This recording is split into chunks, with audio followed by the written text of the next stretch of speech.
Today, we have a matchup between two teams who are both third in their respective conferences. It's the 13 and 10 Jefferson Red Devils taking on your 16 and 9 Westfield Shamrocks. Good afternoon and happy Saturday, folks. I'm Rowan Elbert, and it's a beautiful day for baseball.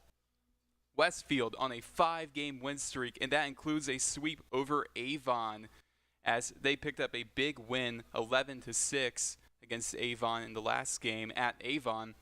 For Westfield on the mound today, it's Preston Tam, a 6.3 ERA, but in his last appearance, he only gave up 1 hit and he struck out 5, but as a common occurrence with him this season, 4 walks. Command may be an issue for him today, so today will be a bullpen game for Westfield, according to Ryan Bennell. For Jefferson, it's going to be Hunter Flowers, a 1.11 ERA on the season, 4 appearances, so some small sample size, but still pretty solid. And now to the score predictions. Westfield, they are red hot, 5 straight wins. Jeffersonville coming off a win against Charlestown, 8-3 on Thursday. But Jeffersonville, they're not dominating their conference. Westfield, they're red hot. This team is unstoppable right now. Braden Hibbler hit a home run against Avon. He's red hot. I'm taking Westfield. I'm going to say 9-5. I think this is going to be a high-scoring game, and Westfield is going to pick up a big win. We will be right back with the opening pitch. You are watching the Westfield Sports Network.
Downtown. Went up downtown. Went up downtown. I want to save my soul.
And we are back. Opening pitch coming up. Jaden Hart leading off for Jeffersonville.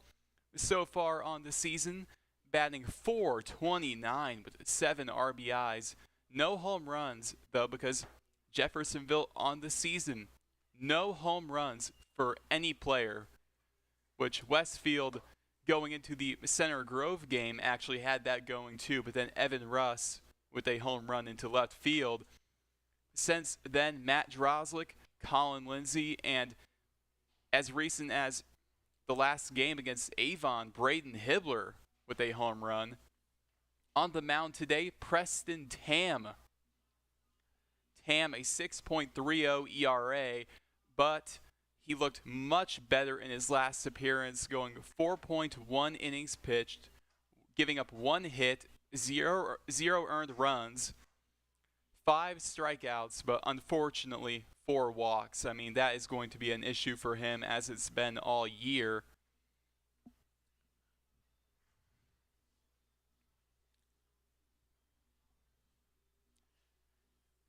And a player to look out for Jeffersonville, Brett Denby, the shortstop, he is committed to Georgia. I mean, that is a pretty big commitment.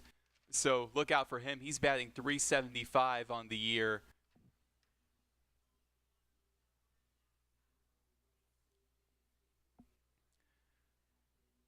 It will more than likely be a bullpen game today for Westfield as Preston Tam on the mound, and there will be other pitchers involved more than likely. And if I were to guess, I would say probably Andrew Nicholson. If he's feeling healthy, he could go out there. Nathan Bodenberg would not be a bad idea either.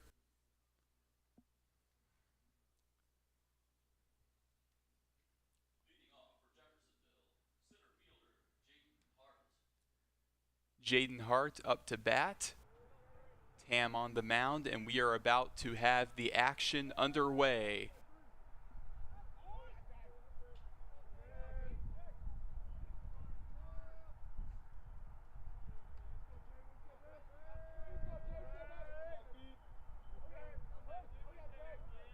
Tam on the opening pitch. That ball is going to be lifted into left field, going back, and it will land just short of the fence. And Hart on the first pitch of the game, he's going to circle to third base, and he will make it there.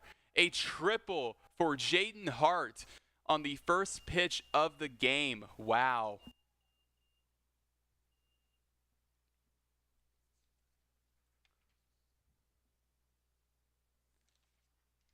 Now Brett Denby up to bat with a man on third, looking for his 8th RBI of the year.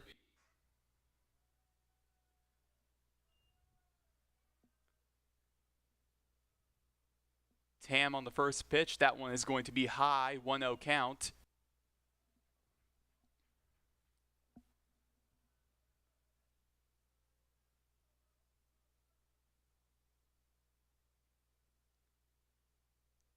Tam on the 1-0. And they're going to call that a strike as he did check his swing a bit. 1-1 count.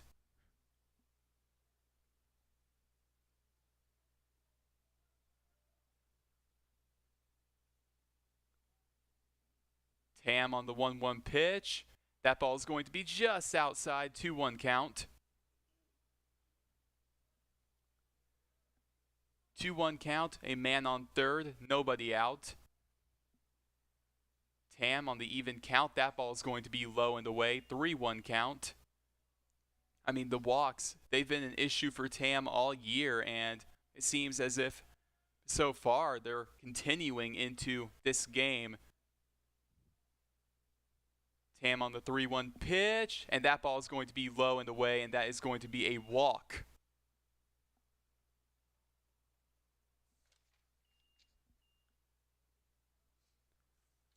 Now up to bat for Jeffersonville, Caden White, the right fielder, batting .300, and he actually leads the team in RBIs with 8. Now a man on first and a man on third. This game, this outing, could end quickly for Tam if he doesn't get his command in check.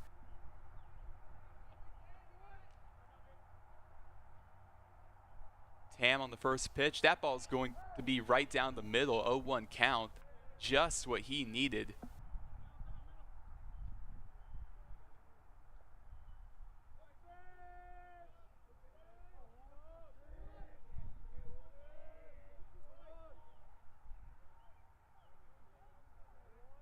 A pickoff attempt is not in time, and would you look at that? Hart is going to steal home, and that is going to be now making it a 1-0 ball game. I mean, using his speed and seeing him earlier in the at-bat, he was really looking heavy off of third, looking at home. He was really heavy off of third base. I mean, you can tell he was looking for home. So 1-0 ball game, 0-1 pitch. That ball is going to be in the dirt, 1-1 count.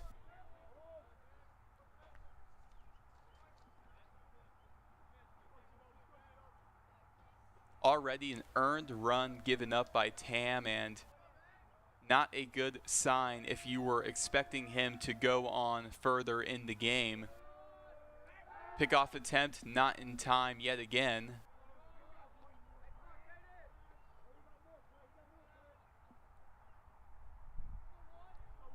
One count.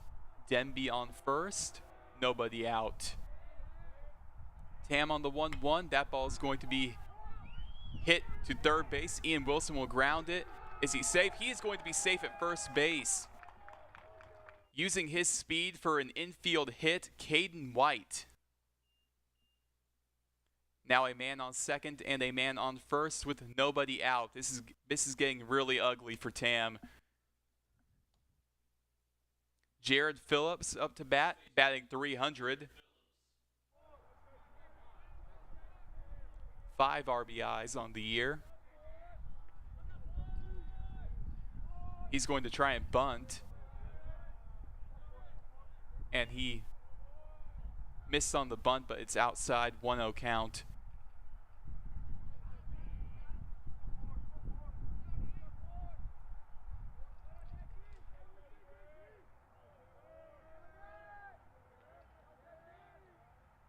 Tam on the 1-0. That ball is going to be outside. 2-0 count. Alm dropped the ball.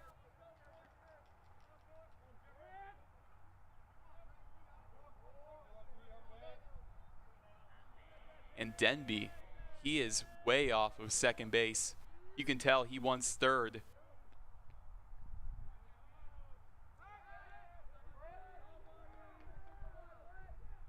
He thought about going for the pickoff attempt, but decided not to.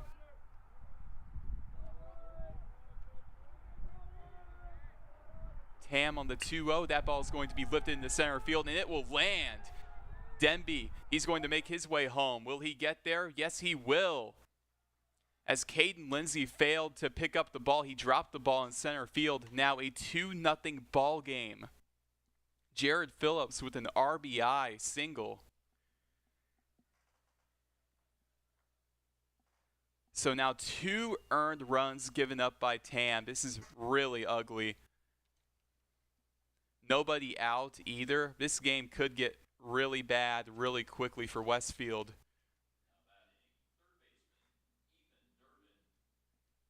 Ethan Durbin up to bat, the second baseman.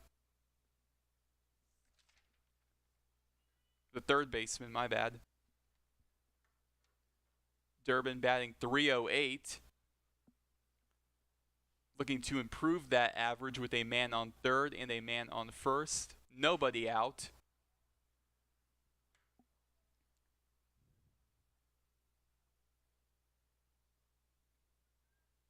Tam on the opening pitch. That ball is going to be fouled off. 0-1 count.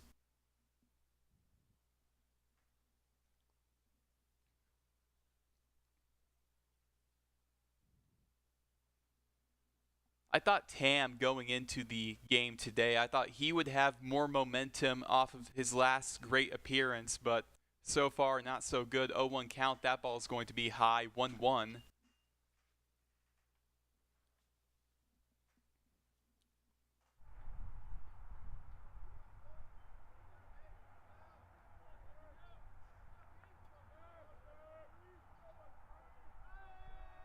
Tam on the 1-1 pitch. Did he check his swing? They're going to call the strike. A ball. 2-1 count. Even. Now going back to the last hit he gave up, I think Brett Denby being so far off of second really messed with Tam's head. That really could mess with the pitcher's head. 2-1 count, and that ball is going to be in the dirt. 3-1 pitch coming after that.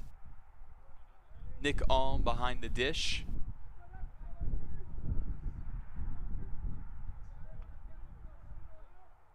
Still nobody out, and if he throws a ball here, the bases are now loaded.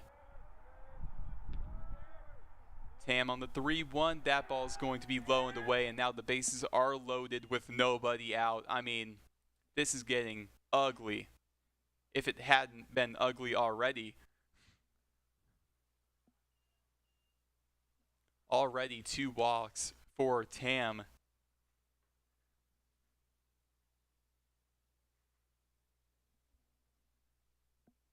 And Bennell is going to come out of the dugout, possibly ending Tam's day a bit earlier than what most people expected. He did not get through a single batter. He did not get anybody out, and he gave up 2 earned runs, and now leaving the bases loaded.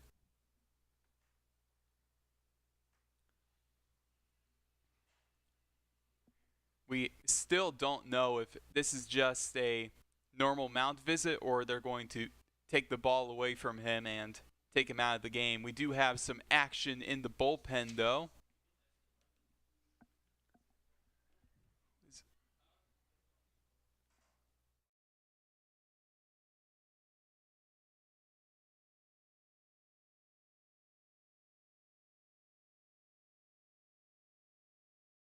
Oh, okay, we can go back. And Austin Knott in the bullpen. Wow.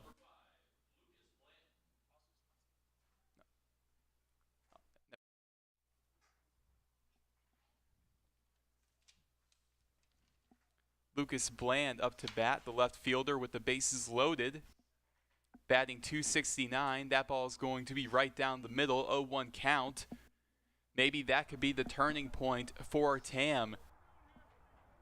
But this is quite the jam. I mean, the bases loaded, nobody out. I mean, a pitcher's nightmare here. 0-1 pitch. He will swing on and miss, 0-2 count.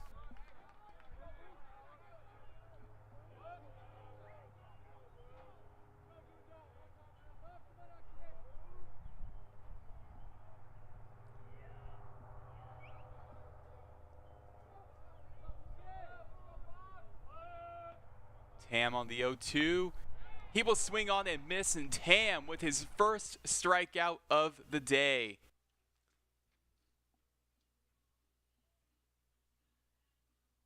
Definitely needed that. Dakota Pittman up to bat, the DH. With the bases loaded, Pittman on the season batting .176. Maybe Tam, with this bottom half of the lineup being that they're going to call that a strike, 0-1 count on the outside edge. Maybe with how bad the bottom half of the Jeffersonville lineup is, maybe Tam can bounce back. 0-1 pitch, that ball is going to be low, 1-1 count, with 1 out.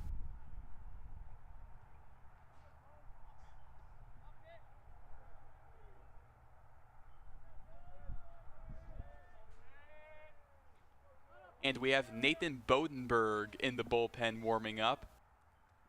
That ball is going to be in the dirt, 2-1 count.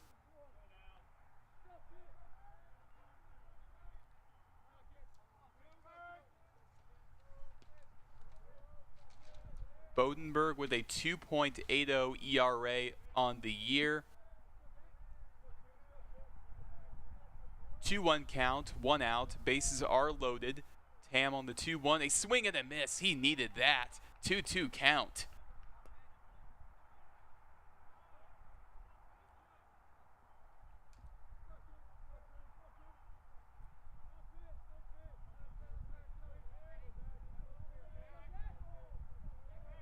Tam on the 2-2.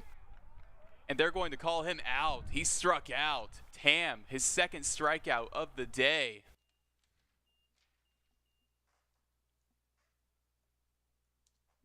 Now 2 away, only 1 out to go with the bases loaded. I mean, despite giving up 2 runs, I mean, Tam has really bounced back in a much needed way, as we have Ryan Crawford, the second baseman, up to bat. That ball is going to be high, outside 1-0 count. Crawford only batting .158. And if you don't know baseball stats, that's not good. 1-0 pitch. And that ball is going to be a little bit too low, 2-0 count. I think you could have given it to him, but they called it too low. So now a 2-0 count with 2 outs, and the bases are loaded. Tam on the 2-0. That ball is going to be outside 3-0 count. And if he were to give up a walk, then another run would score.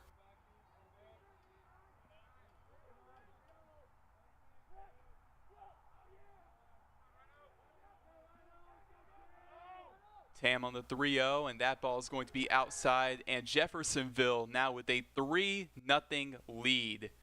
Tam has given up 3 earned runs with 3 walks.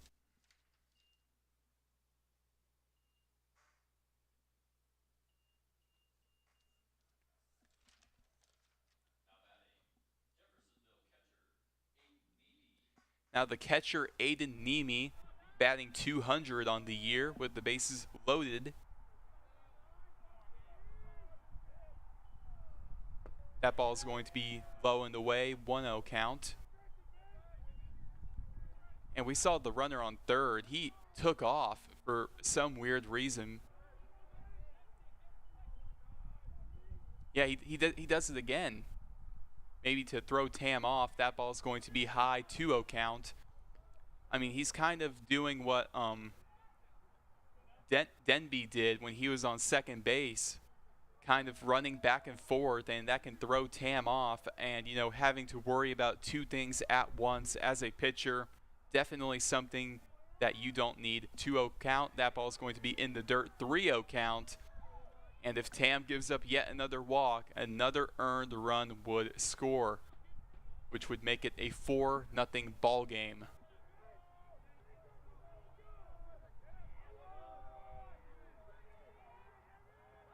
Tam on the 3-0. That ball is going to be in the zone, 3-1 count.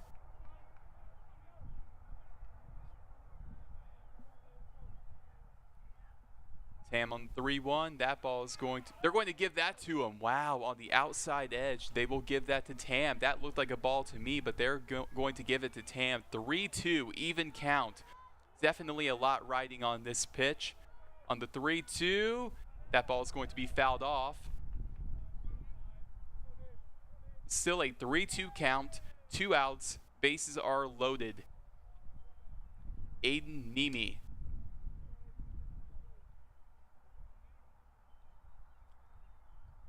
And the home plate umpire came up to the pitcher's mound to talk with Tam. I wonder what they were talking about. But anyway, the action will resume. 3-2 count, 2 outs, bases loaded. I mean, talk about a very important pitch here.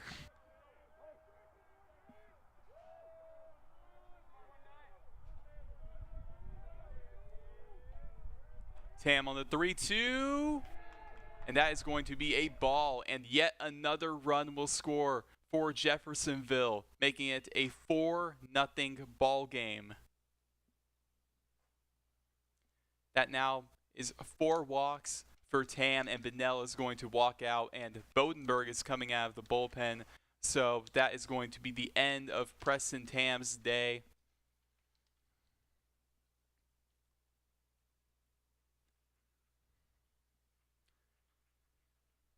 Tam's final line on the day. It's not pretty, and it is 2 hits, 4 walks, 4 earned runs, 2 strikeouts, and .2 innings pitched. Now Nathan Bodenberg coming onto the mound. Bodenberg, so far, when he's been relied upon, he's been pretty solid, 2.80 ERA, and he had almost a complete game against Newcastle. That was his last start, I believe, actually, where he struck out 6 batters. I mean, look for that today. The off speed with him is great,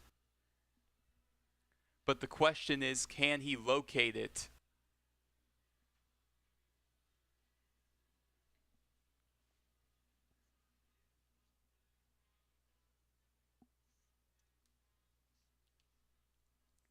Can Bodenberg escape the jam that Tam put him in?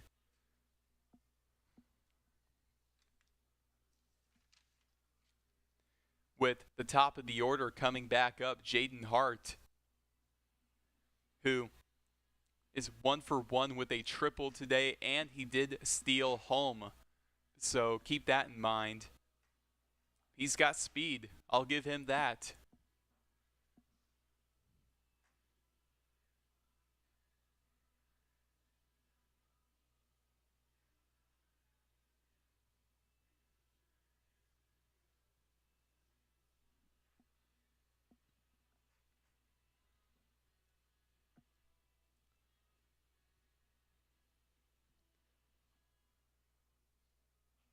I mean, if you're Westfield, if you're on the offense and you come out bottom of the first and you see a 4-0 score, I mean, surely it has to be a little bit intimidating, but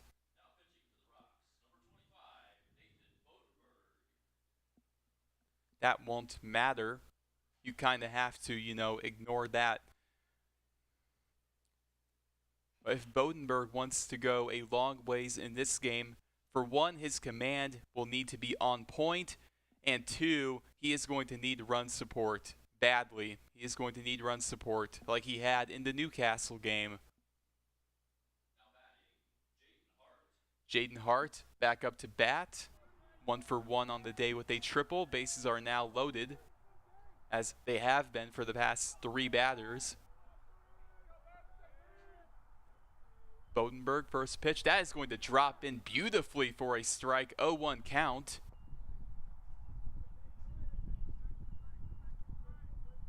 Got Hart looking on that pitch.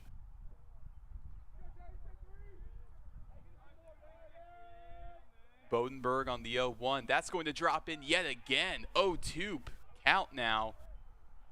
I mean, the curveballs, they are looking great with Bodenberg. I mean, absolutely beautiful pitches. Bodenberg on the 0-2. He got him swinging on and missing. And Westfield escaping the jam. Nathan Bodenberg looking good. 3 pitches is all he needed for Jaden Hart. We'll be right back, bottom of the first. You are watching the Westfield Sports Network.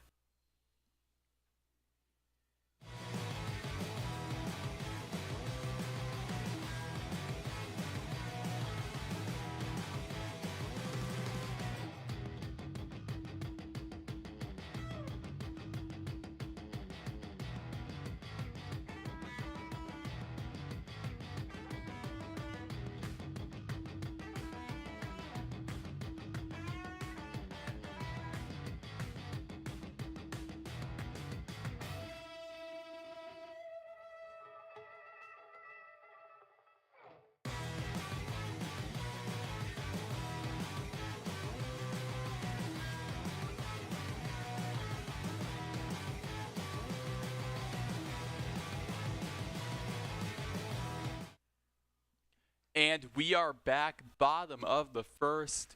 Hunter Flowers pitching, a 1.11 ERA in 4 appearances. And so far, plenty of run support. I mean, 4 earned runs against Tam in the first inning. Not great, but Nathan Bodenberg coming back in and cleaning up the mess that was created by Tam. But batting leadoff is Braden Hibbler. And Braden Hibbler, he has been red hot as of late. Hibbler so far batting .366 on the year with a home run. That home run he had against Avon absolutely crushed.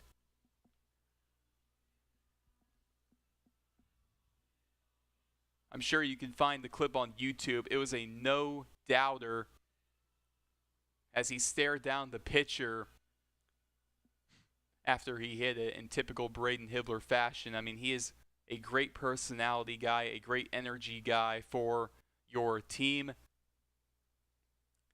And when he's hitting above 300, and the way he's been hitting so far in these past like 5 or 6 games, I mean, he's definitely the best hitter on your team and really the best player on this Westfield team, in my opinion. If you were to give me a player, if you wanted me to give any player on this Westfield team that I know could get a base hit if counted on, I'm counting on Braden Hibbler. So Hibbler up to bat.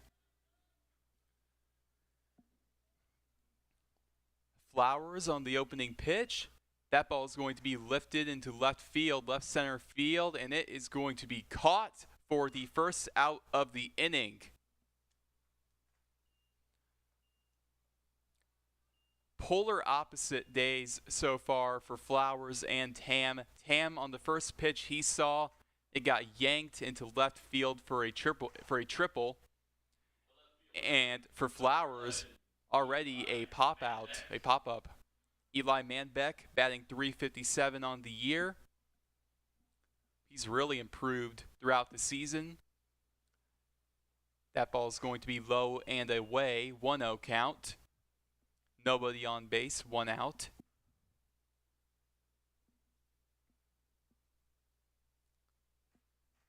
Flowers on the 1-0. That ball is going to be hit to third base. The throw to first is in time, and that is going to get Manbeck out. Yep, Ethan Durbin grounding that ball. Now Colin Lindsay playing DH today, up to bat. He was slumping at the beginning of the year, but so far, after that, he's really improved, batting .269 with a home run. I'm sure he's batting above 300 in the past 5 games. That's where he's really turned it on. Westfield on a 5-game winning streak, by the way. They're going to... What's the call there? They're going to call it a strike, even though it looked a little bit too high to me.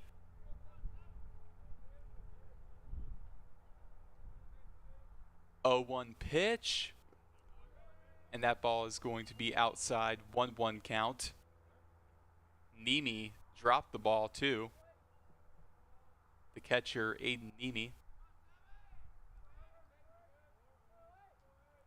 Flowers on the 1-1 pitch. That ball is going to be way outside. A wild pitch.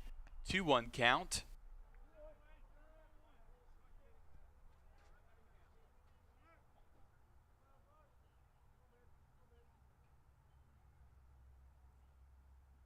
Two-one pitch. That ball is going to be fouled off. 2-2.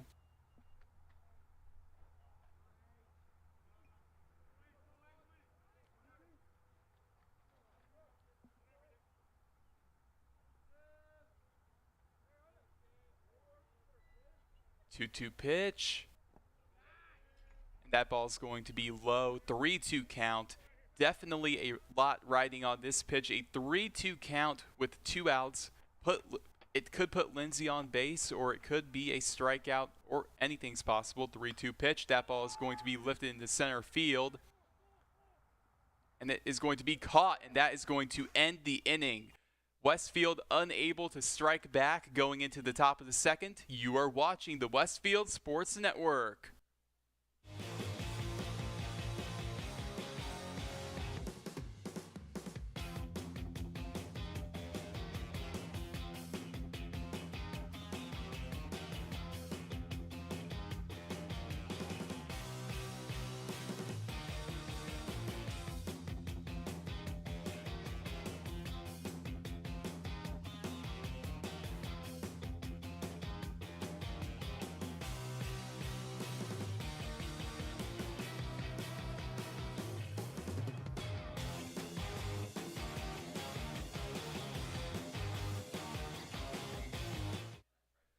And we are back, top of the second. Nathan Bodenberg looking to improve on what was a great outing for him. Bodenberg with a strikeout on 3 pitches against Jaden Hart.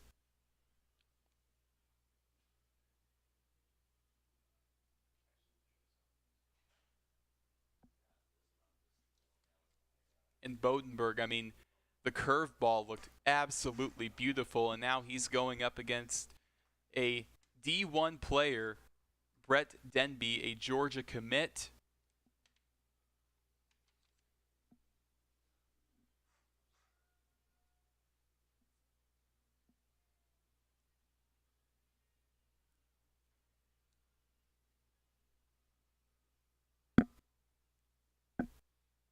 Can Bodenberg improve? Can Bodenberg improve, or not much to improve on after what he did in the last inning. Can he continue his dominance is the question. Bodenberg on the first pitch. That ball is going to be slightly outside. 1-0 count.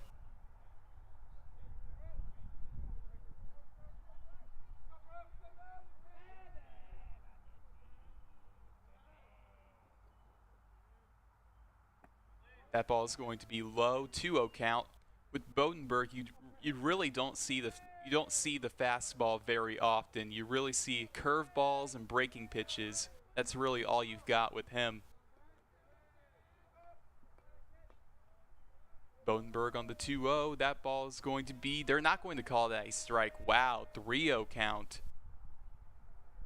That is a pitch I would have called a strike on the outside edge. I think sometimes you kind of need to be generous towards the pitcher. 3-0 pitch. That ball is going to be right down the middle. 3-1 count.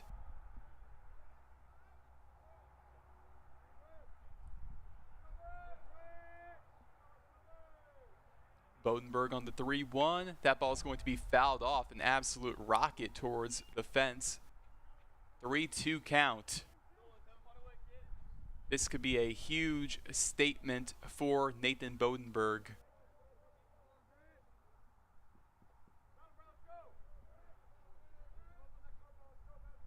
Bodenberg on the 3-2. That ball is going to be too high, and Denby will take a walk.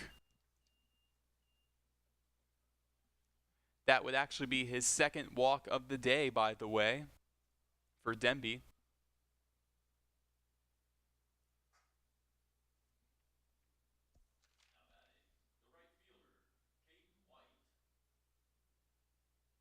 Caden White back up to bat. White is 1 for 1 on the day.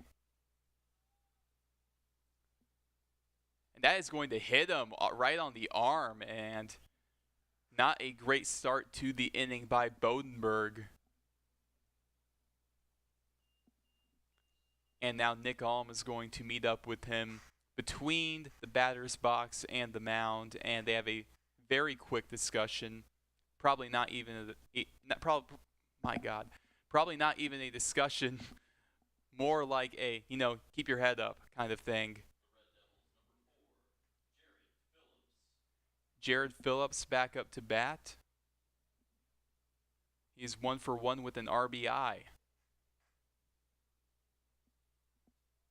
He's going to bunt, and that ball is going to be fouled off. 0-1 count. I mean, I like that decision to bunt, to have possibly 2 runners in scoring position, and if you lay it down perfectly, the bases are then loaded. I mean, great decision by Jeffersonville. Will he bunt again on the 0-1 count? Nobody out, a runner on second and first. Bodenberg thought about a pickoff attempt on second, but he will not go there.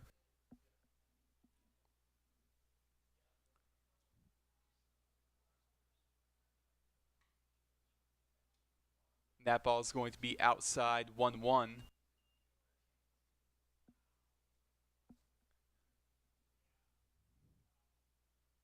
I mean, when you're a pitcher and you have your off speed in the zone, you're on fire. But if it's not your night, the command isn't there, and they swing and they miss, 1-2 count.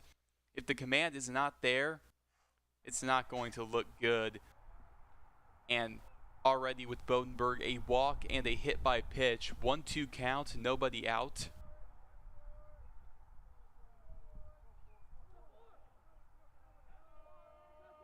Bodenberg on the 1-2. That ball is going to be low. 2-2 count.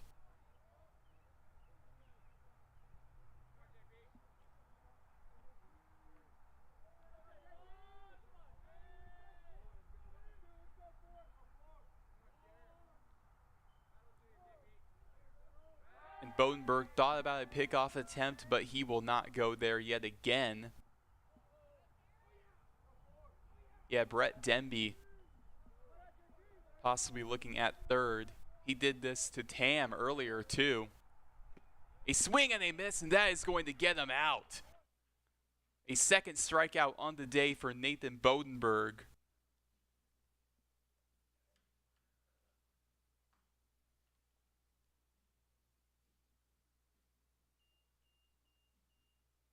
Ethan Durbin up to bat.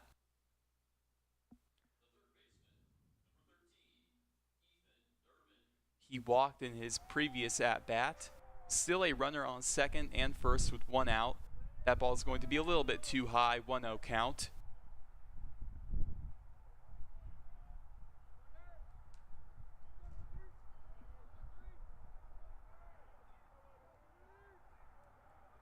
Bodenberg on the 1-0. That ball is going to be hit to Ty Gentry, and he's going to commit an error, and now the bases are loaded.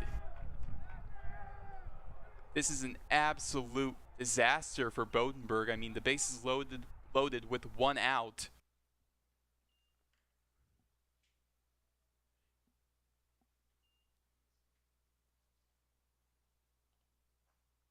Now Lucas Blanton up to bat. He is 0 for 1. He did strike out. That was one of two Preston Tam strikeouts. Blanton going into the game batting 269. Bases loaded. First pitch. That ball is going to be low. 1-0 count.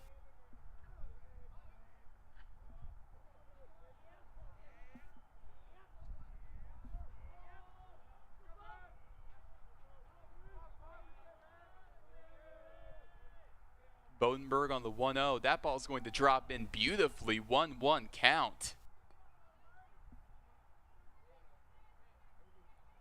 I know I overuse the word beautiful with these off speeds by Bodenberg, but they truly are. That ball is going to be grounded to Ian Wilson. He will make the out at third. The throw to first is in time. Double play. Ian Wilson and Nathan Bodenberg escapes the jam unharmed. 4-0 ball game. You are watching the Westfield Sports Network. Went up downtown. I was walking out one evening.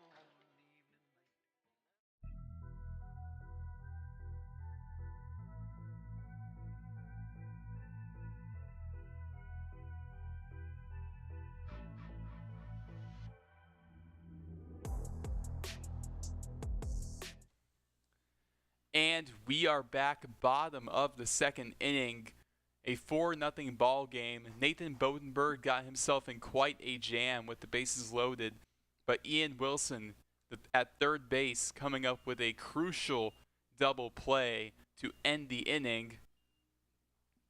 Still Hunter Flowers. He has not had a strikeout or a walk or a hit given up on the day so far. And up to bat for Westfield is going to be Evan Russ, going into this game with a .312 batting average with 16 RBIs. I mean, he has been great this season. I mean, there have been some hitters on this Westfield team where they haven't been consistent enough, but Evan Russ has been consistent all year. He's been great all season, and he will look to continue that against Hunter Flowers.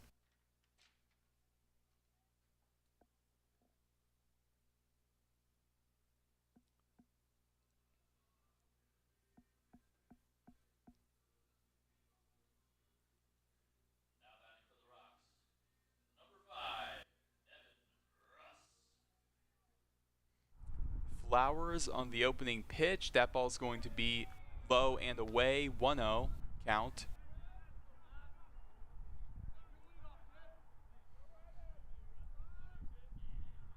Pitch. That ball is going to be way too high. 2-0 count. I mean, that off speed absolutely just soared.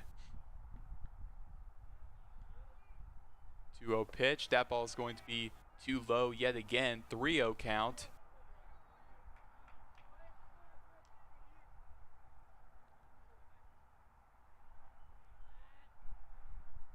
Pitch. That one is going to be in the zone. Strike one. A little bit higher in the zone, but a 3-1 count now. Flowers, 3-1 pitch. That ball is going to be fouled off. 3-2 count. Now Evan Russ, he was way ahead in the count, 3-0, and now an even count, 3-2.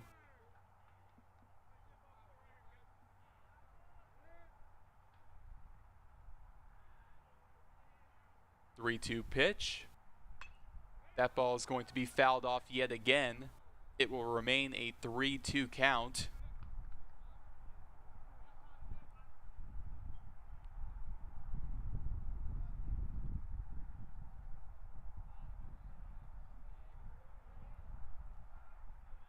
Flowers, 3-2 pitch. That ball is going to be grounded to shortstop. And he is going to be out at first for the first out of the inning. Denby coming up with the play at shortstop. Matt Droslik up to bat with a new walk-up song. 15 RBIs on the year with a 281 average. He also did have a home run against HSC in Game 2 of that series. Flowers, first pitch. That ball is going to hit him on the wrist, and he is going to take a walk to first base.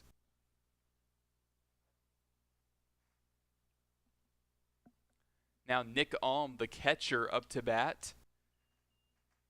Coming into this game batting .211.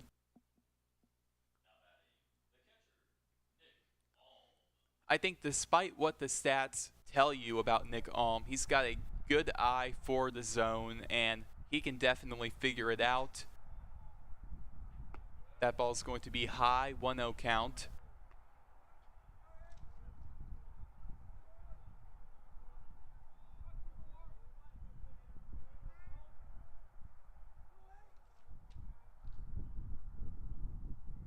Flowers on the 1-0. That ball is going to be grounded straight to Flowers.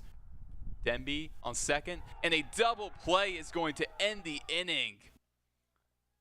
When it looked like Westfield had something going for them, it is then ruined.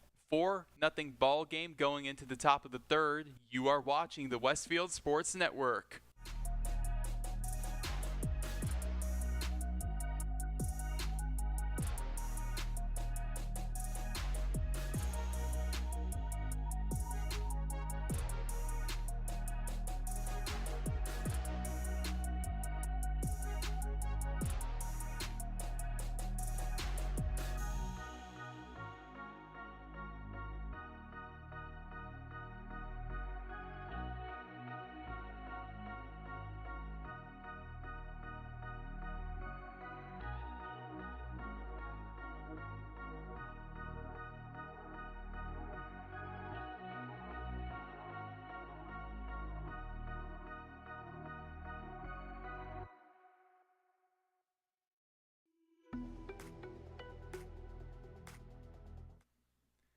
And we are back, top of the third. Nathan Bodenberg still out there.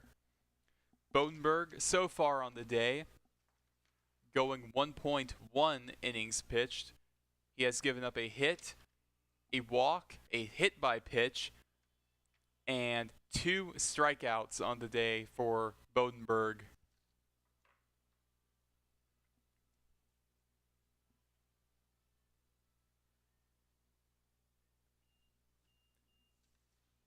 And batting for Jeffersonville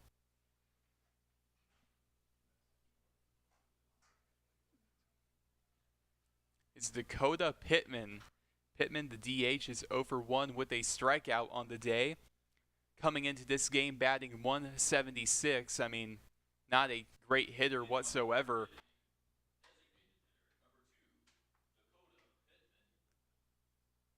I think if you're Bodenberg, you go back to that curveball that worked beautifully in the first couple of innings. First pitch, a swing and a miss. He will get him on that. 0-1 count. Already a great start to the inning for Bodenberg. A much better start to the inning than the last inning. Bodenberg on the 0-1. Did he swing at that again? Yes, he did. 0-2 count.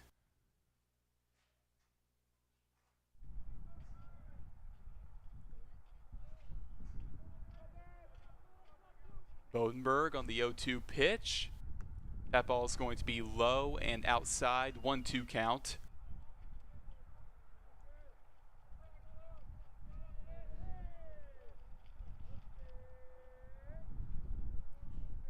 Bodenberg on the 1-2 pitch. Swing and a miss, he got him. Beautiful curveball by Nathan Bodenberg for the third strikeout of the day.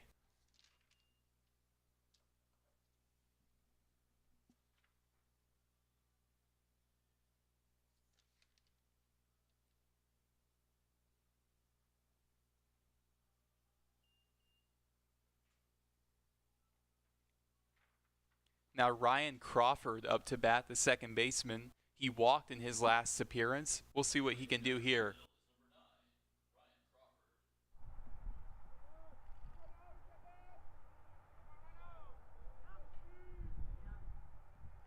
Bodenberg on the first pitch. That ball is going to be grounded to Ian Wilson, and he will make the play at first base for the second out of the inning.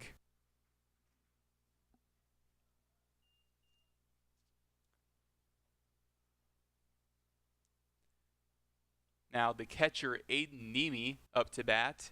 Nemi walked in his last appearance.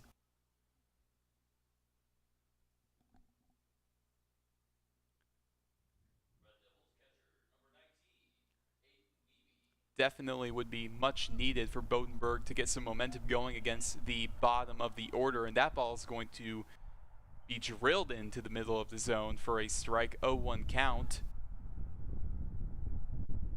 Bodenberg on the 0-1. That ball is going to be outside, 1-1.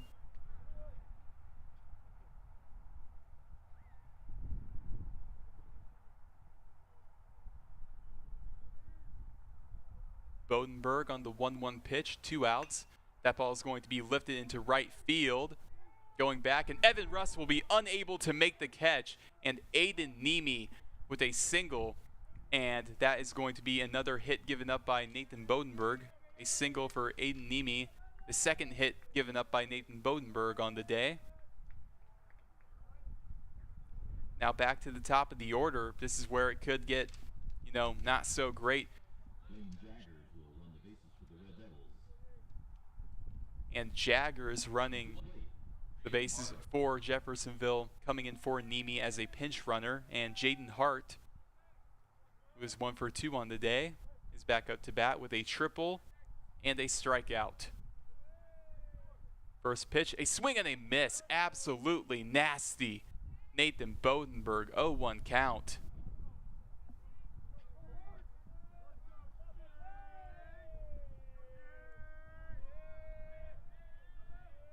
Bodenberg on the 0-1. He will swing on and miss again. 0-2 count. Now Bodenberg 1 strike away from ending the half inning.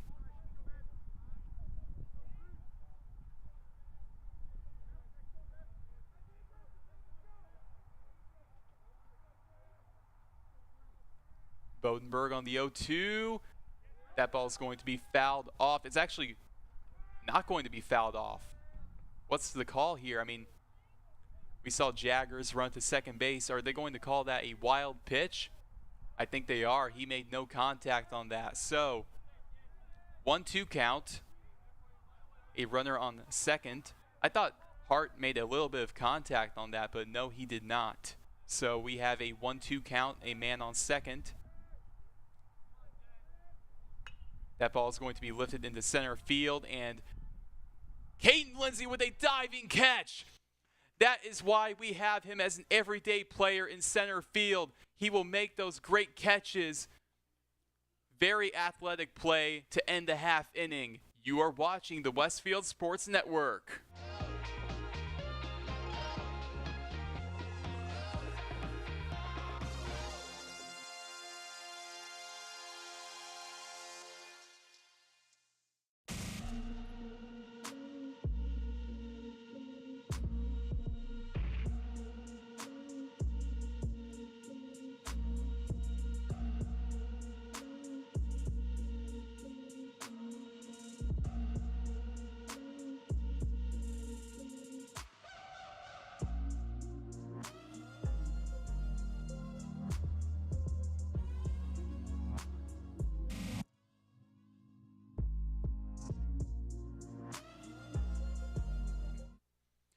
And we are back, bottom of the third, still a 4-0 ball game.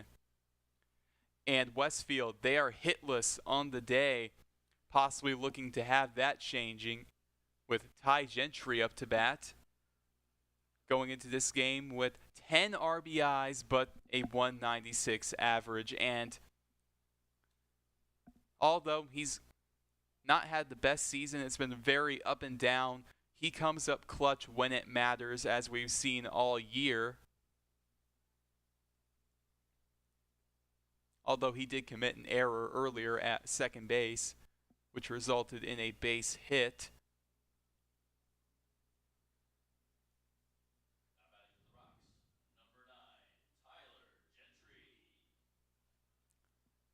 Flowers on the first pitch.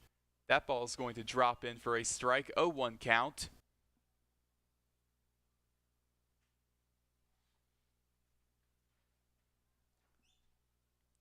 Flowers on the 0-1 pitch. That ball is going to be in the dirt. 1-1.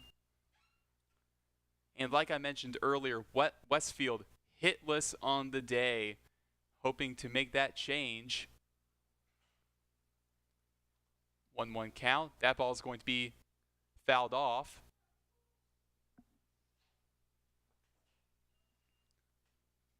One, 2 count.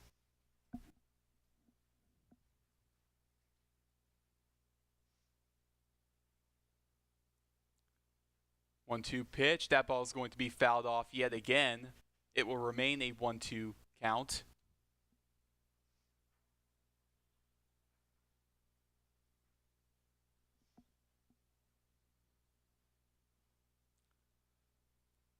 Flowers on the 1-2.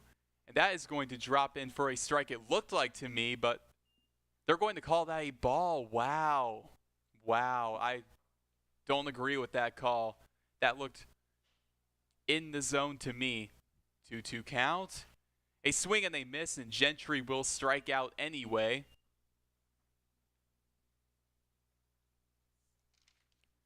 And that is the first strikeout of the day for Hunter Flowers. Now Ian Wilson up to bat, batting .232 with 7 RBIs. Ian Wilson, another player who has transformed into an everyday player as the season has gone on, and that ball is going to be low. 1-0 count. He's become an everyday player, and I like that. I think his glove at third base is really good, especially for a sophomore. That ball is going to be fouled off. 1-1.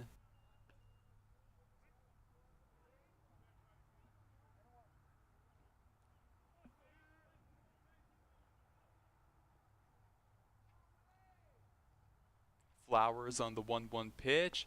A swing and a miss. 1-2.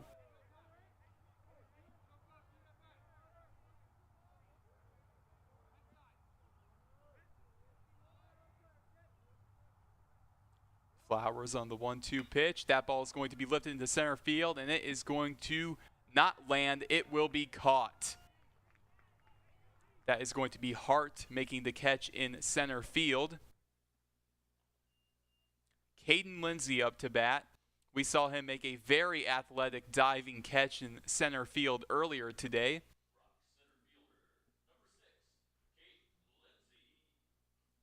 His first year playing varsity as a sophomore. I'm very impressed with him and what we've seen from Caden Lindsay, and that ball is going to drop in for a strike. 0-1 count.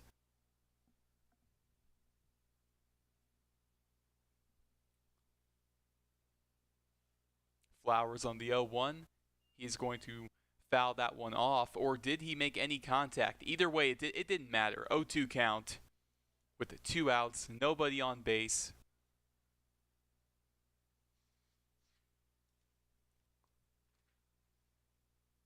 Oh-2 pitch, and he got him looking, and that is going to end the inning. Going into the top of the 4th, Westfield still looking for their first hit and still looking to get on the board. You are watching the Westfield Sports Network.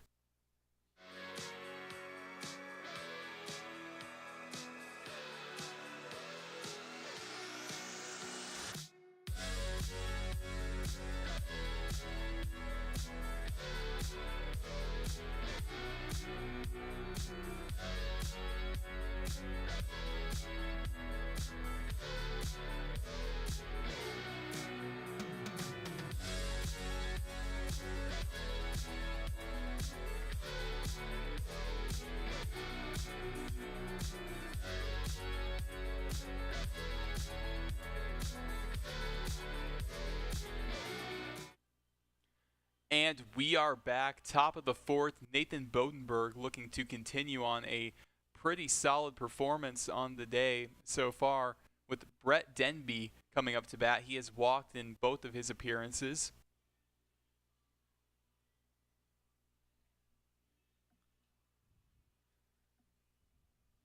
Denby having a pretty solid game, both defensively and offensively. He's shown that he has a good eye for the zone.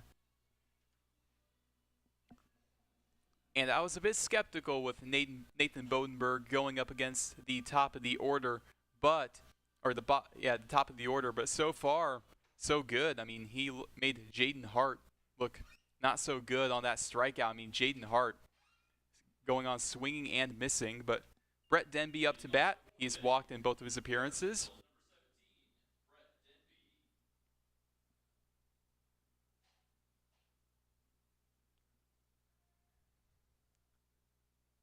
Bodenberg on the first pitch. That ball is going to be lifted into right field.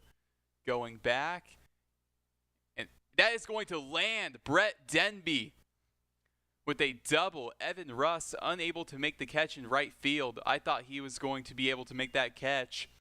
But Brett Denby, a base hit.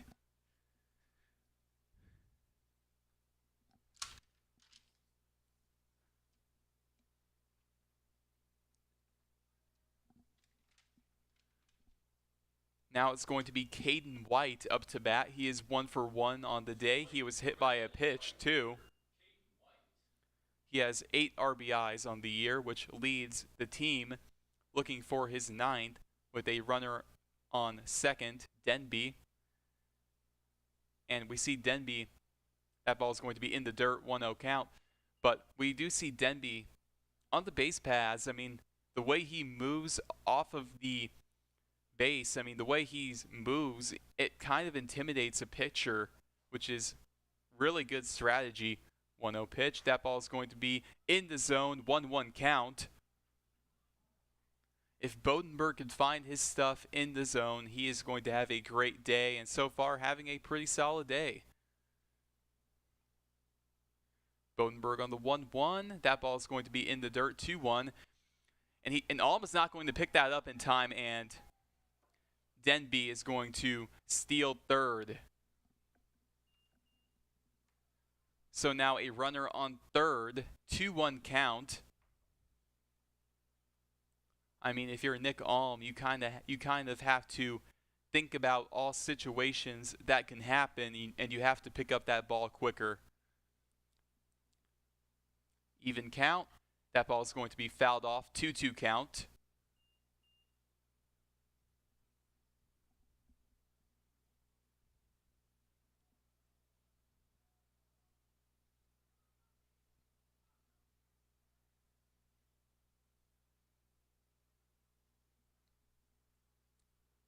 Bodenberg on the 2-2, and that is going to hit him on the back. The second hit by pitch today for Nathan Bodenberg. Now a runner on third and a runner on first. And Caden White was hit by a pitch earlier too. So now Jared Phillips up to bat, 1 for 2 with an RBI and a strikeout.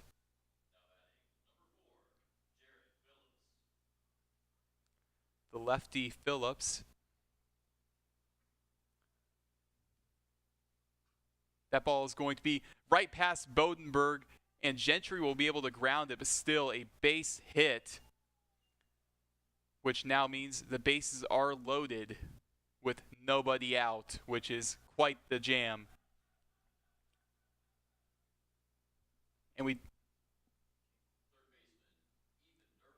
And a run will score, actually, so now a 5-0 ball game. So Ethan Durbin 1 for 1 on the day. Hibbler was calling for the pickoff attempt. And that is a balk. So now the runners will advance. With nobody out, 2 runners in scoring position after the balk.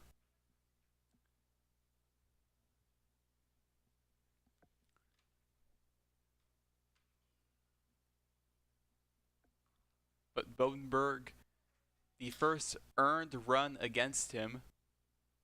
First pitch, that ball is going to be in fair territory past Wilson, and that is going to be an RBI single for Ethan Durbin to make it a 6-0 ball game.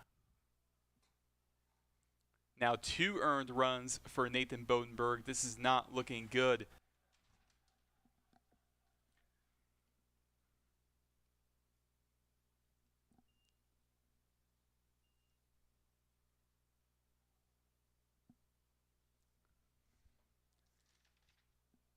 And now Lucas Blanton up to bat.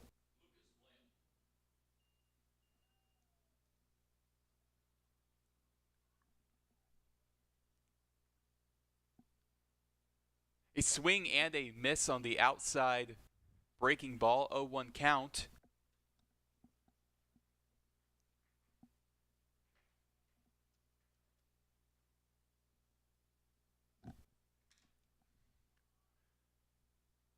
That ball is going to be grounded to Hibbler, and Hibbler is going to make the throw to second. Throw to first is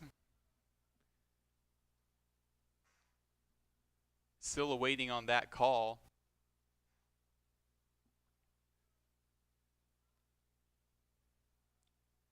And they are going to have the runner return.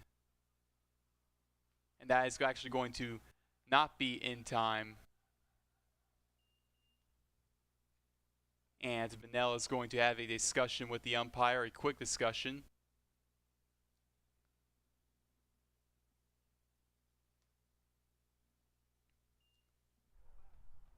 But an 0-1 count with 1 out.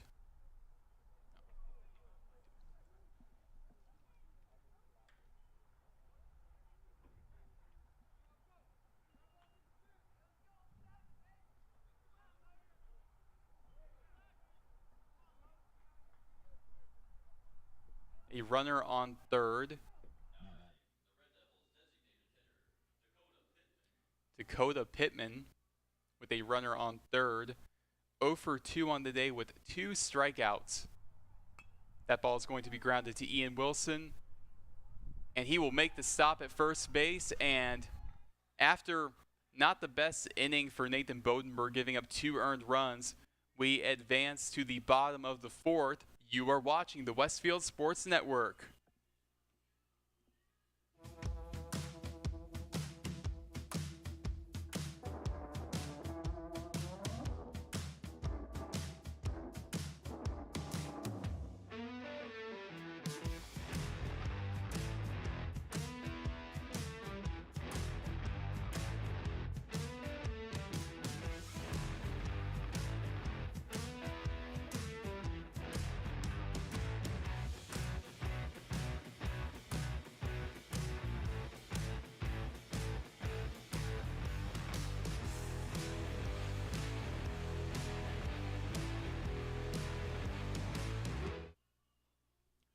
And we are back bottom of the 4th inning. Braden Hibbler leading off.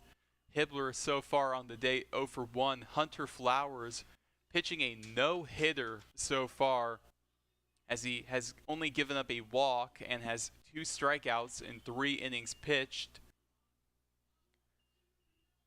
But with a guy like Braden Hibbler coming up to bat, I mean, something like a no-hitter is definitely in question for a pitcher. I mean, Braden Hibbler, especially in the past 5 or even 10 games, has really been an on-base machine.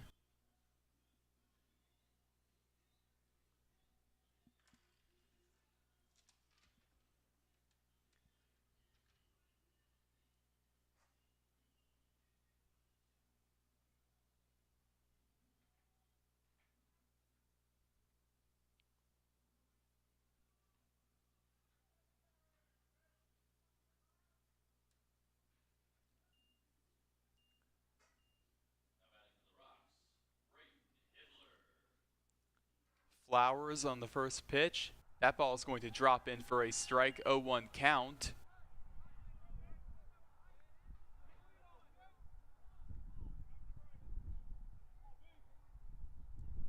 Flowers on the 0-1. That ball is going to be in the dirt, 1-1.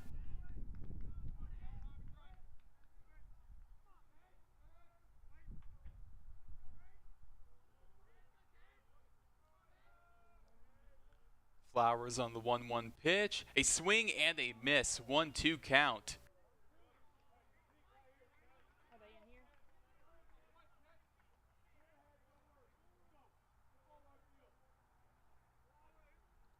Flowers on the 1-2.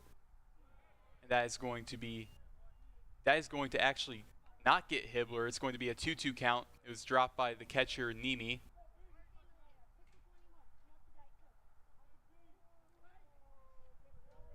Flowers on the 2-2 pitch. That is going to be fouled off, so it will remain a 2-2 count.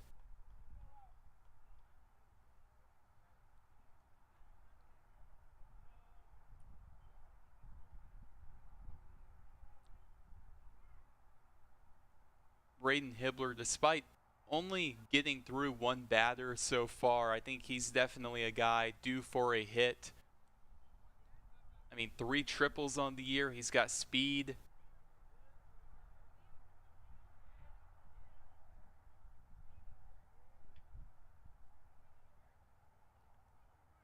Stolen bases as well. Him and Colin Lindsay, they've really been neck and neck in the stolen base battle for Westfield. 2-2 count. That ball is going to be fouled off again, so it will remain a 2-2 count with nobody out, nobody on base.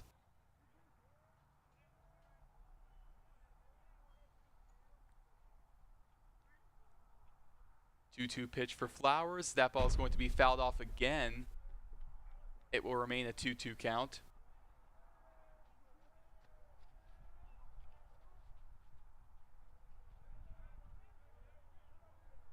Hibbler making good contact. Flowers on the 2-2 pitch. That ball is going to be hit to third base. The throw to first is in time to get Hibbler out. Ethan Durbin making the play at third base yet again. Eli Manbeck 0 for 1 on the day, up to bat.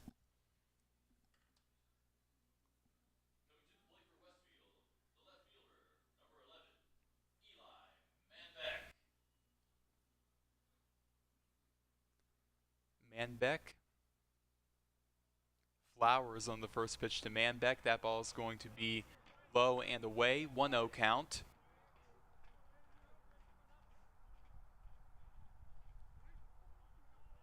Flowers on the 1-0 pitch with 1 out.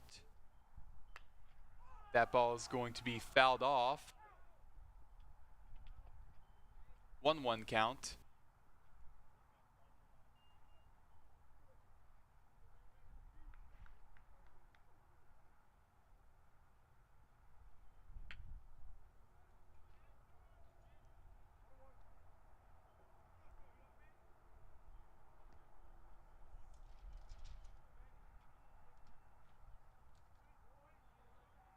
Flowers on the 1-1 pitch.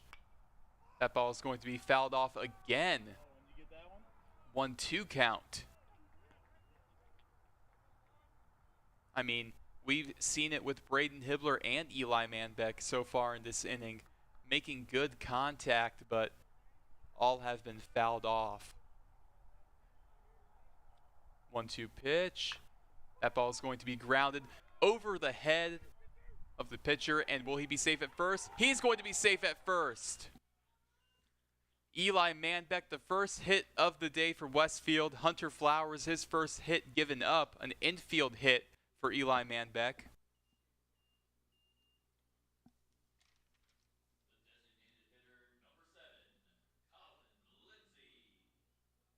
Colin Lindsay 0 for 1 on the day, playing DH. We've seen Colin Lindsay pretty much everywhere this year. We've seen him in left field, at catcher especially, at pitcher and DH. That ball is going to be a strike right down the middle, 0-1 count.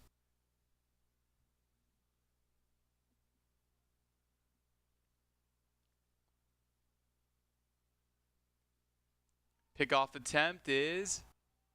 An error is made on the pickoff attempt, so Eli Manbeck is going to take off. He's going for third base. Will he get there? Yes, he will. Eli Manbeck, a 2-base error A very costly error. And Hunter Flowers, I mean, he absolutely just threw a cannon of a pickoff attempt. He threw that ball very hard, and when you throw something really hard, sometimes it doesn't have command. A 1 pitch, that ball is going to be low, 1-1 count. Just a little bit too low. 1 ball, 1 strike, 1 out, a man on third.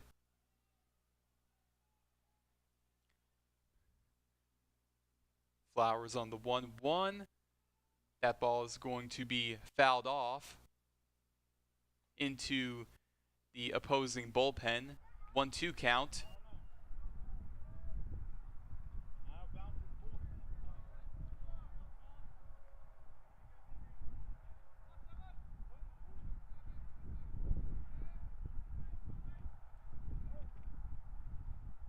One, 2 count, 1 out, a man on third. Flowers on the 1-2. That is going to hit Colin Lindsay. And that means Colin Lindsay is going to take a walk to first base. Looked like it hit him on the leg. So the second hit by pitch for Hunter Flowers, his third walk of the day.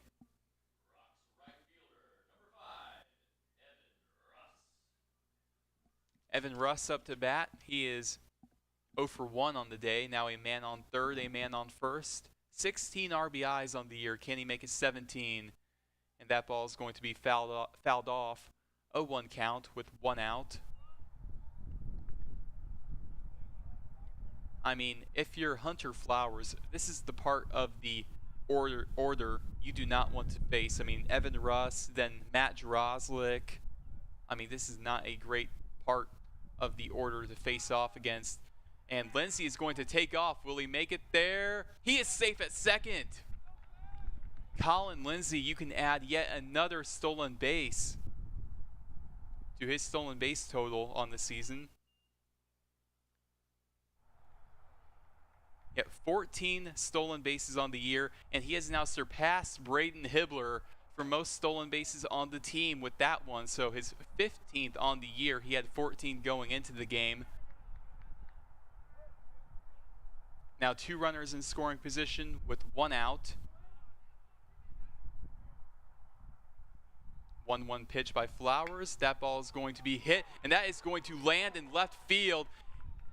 Evan Russ with an RBI single that will bring Eli Manbeck home. So a runner on third, a runner on first. Evan Russ coming up clutch with his 17th RBI of the season.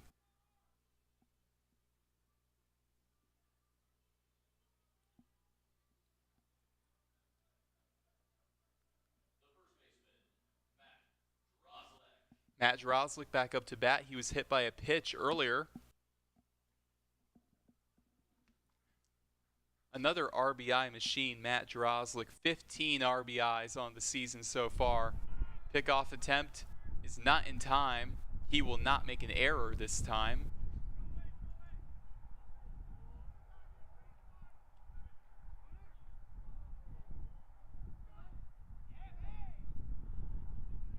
Flowers on the first pitch. That ball is going to be in the zone. Strike 1. I mean, it was kind of on that outside edge. Pretty close to Drozlik's body, but still they're going to call it a strike. 0-1 count with 1 out. A runner on first, a runner on third. That ball is going to be fouled off, and Evan Russ, he took off, but he will have to go back to first base. 0-2 count.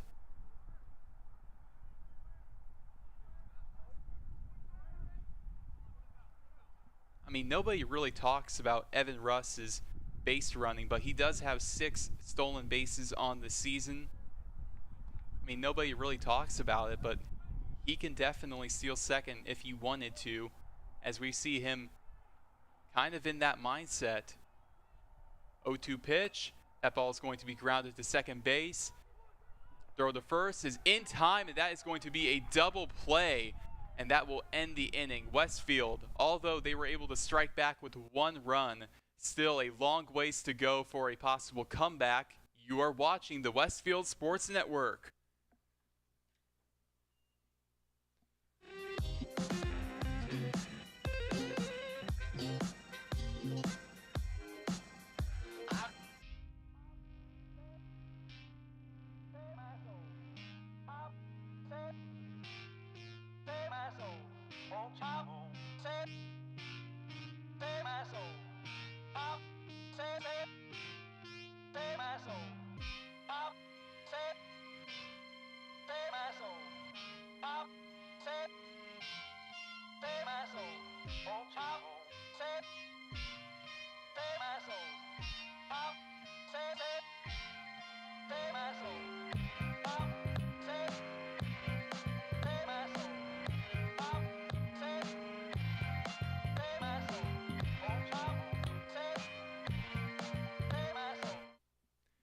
And we are back, and we have a pitching change in the top of the fifth inning.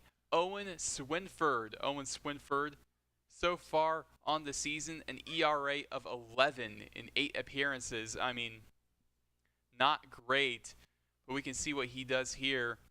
And leading off for Jeffersonville will be Ryan Crawford, who is 0 for 1 on the day with a walk.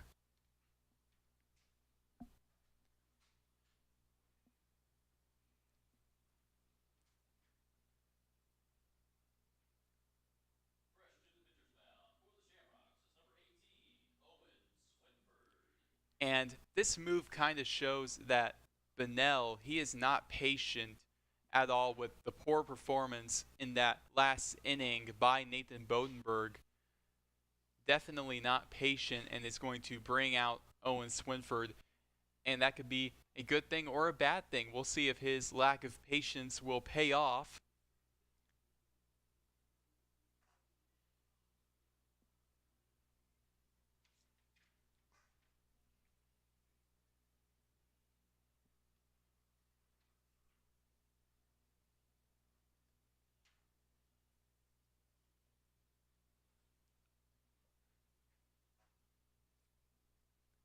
Leading off the fifth inning for the Red Devils is number 9, Ryan Crawford.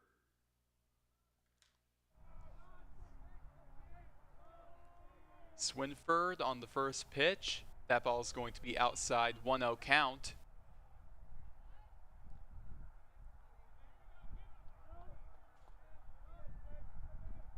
Swinford on the 1-0.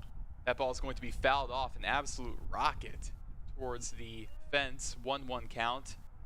And today is definitely a bullpen game for Westfield. We saw the list of available pitchers going into this game, and Bunnell pretty much put the kitchen sink in there, and that is going to be a ball, 2-1 count. That was slightly outside, a little bit too high, but they had Braden Hibbler, Ian Wilson, Andrew Nicholson, all as available pitchers, 2-1 count. That ball is going to be high and outside yet again, 3-1 count.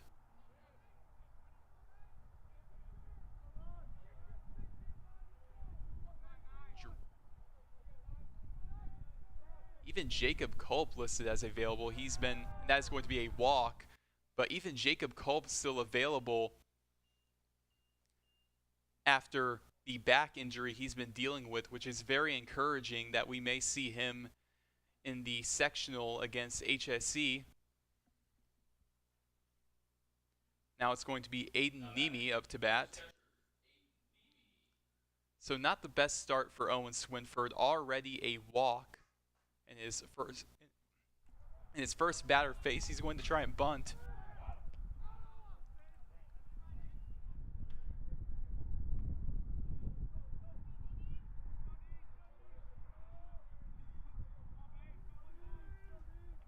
And we are back.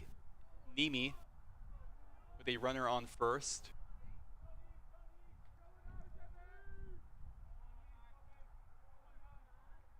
One-zero count. That ball is going to be a little bit too high, 2-0.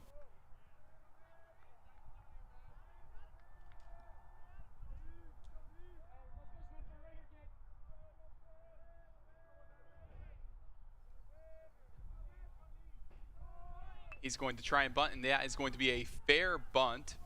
It's actually going to be fouled off. After that, it's going to roll foul. 2-1 count.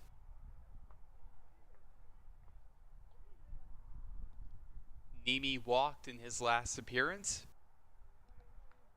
But yet again, that bottom half of the order for Jeffersonville is not great. I mean, you have Dakota Pittman with a 176 average, Ryan Crawford with a 158, and Aiden Nemi with a 200 average.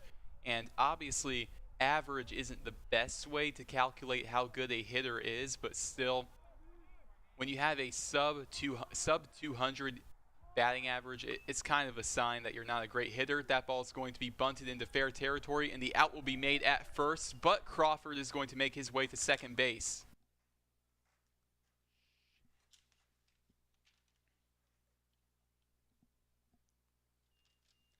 Now back to the top of the order, Jaden Hart, who is 1 for 3 with a strikeout and a triple.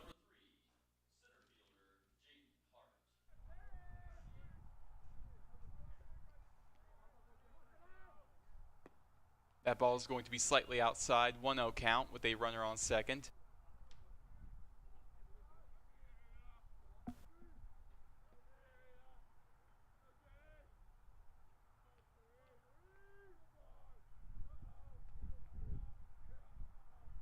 Pickoff attempt is not in time. 1-0 count.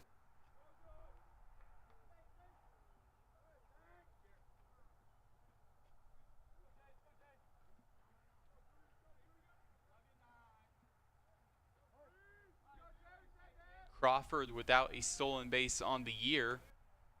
1-0 pitch. That ball is going to be right down the middle. 1-1 count. Maybe a little bit higher than right down the middle, but still in the zone. 1-1 count.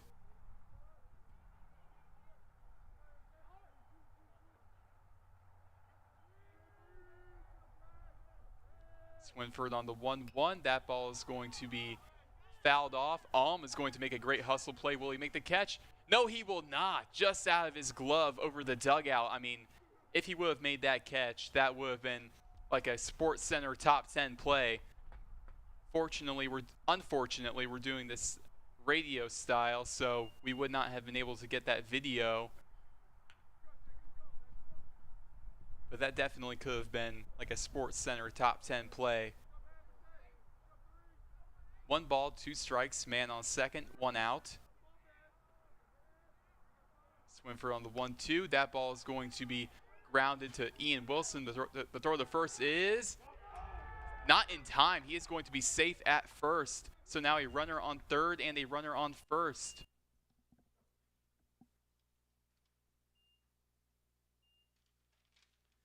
The first hit of the day given up by Owen Swinford.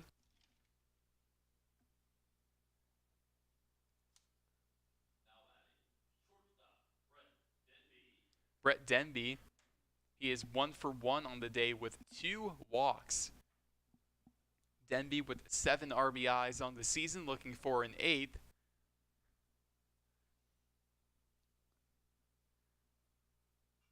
That ball is going to be grounded to Braden Hibbler, and he will make the grab. But unfortunately, the bases are now loaded, but not anymore, as a run will score. Ryan Crawford making it a 7-1 ball game. But Hibbler, he covered second, it looked like, but unfortunately they're going to call Hart safe at second. Great effort by Hibbler, though. So a base hit for Denby. 2 for 2 on the day. I mean, that's why Georgia has him going there. Caden White up to bat, 1 for 1. And he's been hit by a pitch twice.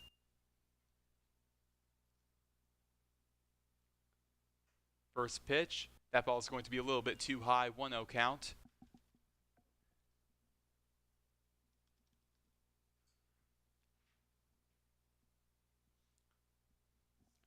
And Swinford already an earned run, and he's only gotten through 1 batter. He's only gotten 1 batter out.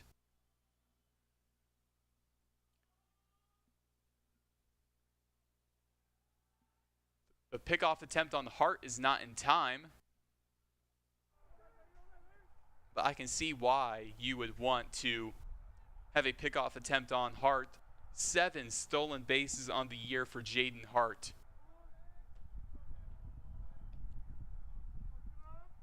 Swinford on the 1-0. That ball is going to be slightly outside 2-0 count, and Alm attempted a pickoff attempt, but Hart is going to make it back in time. Hart at second base, Denby on first with 1 out, 2-0 count.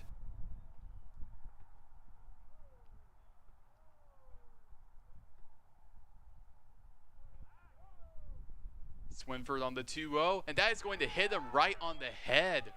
Caden White is going to take a walk to first base to make the bases loaded. And what's been up with that today? I mean, we've seen that. I can't even count how many times. I can look at my score sheet, how many times a batter on both teams has been hit by a pitch. I mean, it's been 3 times. I mean, this is 5, actually. I mean, that is wild. Now a mound visit with Swinford and Alm.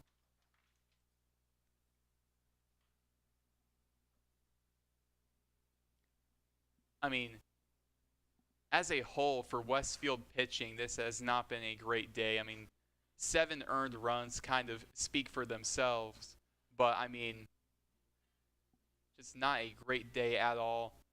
There have been times where the command hasn't been there with Tam earlier in the day, as Tam gave up the majority of the runs with 4. Bodenberg gave up 2, and Swinford has given up 1 so far.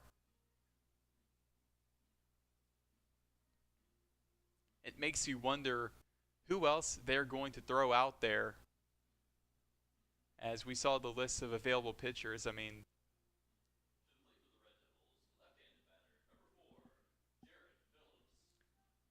Jared Phillips up to bat. He is 1 for 2 with an RBI and a strikeout. Now the bases loaded yet again. The 3rd time this game the bases have been loaded. That ball is going to be outside 1-0 count. And we've seen opposites happen. When Tam had the bases loaded, he gave up some earned runs. But with Bodenberg, he was able to draw a double play with Ian Wilson. That's going to be high 2-0 count. So we'll see what happens with Swinford with 1 out and the bases loaded.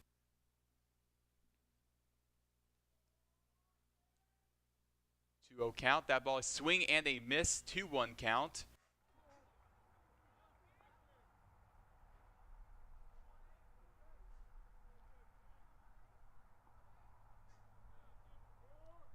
Two-one pitch. That ball is going to be fouled off. 2-2 count. Very crucial pitch coming up. Swinford can make a statement, get a strikeout, or it would go to a 3-2 count, or possibly another run could be scored. 2-2 count. A swing and a miss. Owen Swinford, his first strikeout of the day.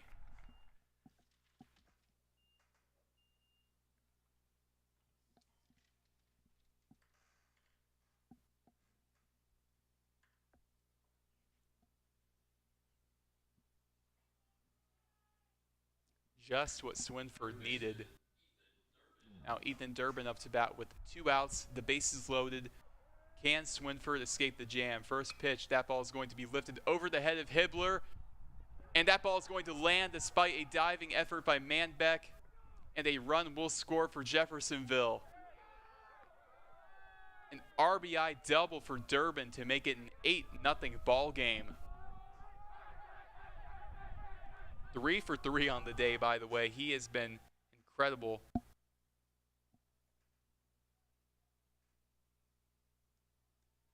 Second RBI, too.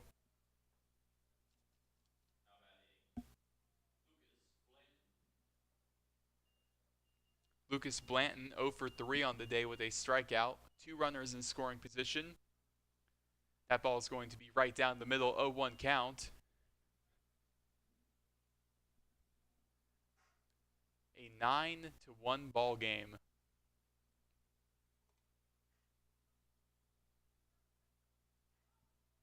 Swinford on the 0-1. That ball is going to be outside, 1-1.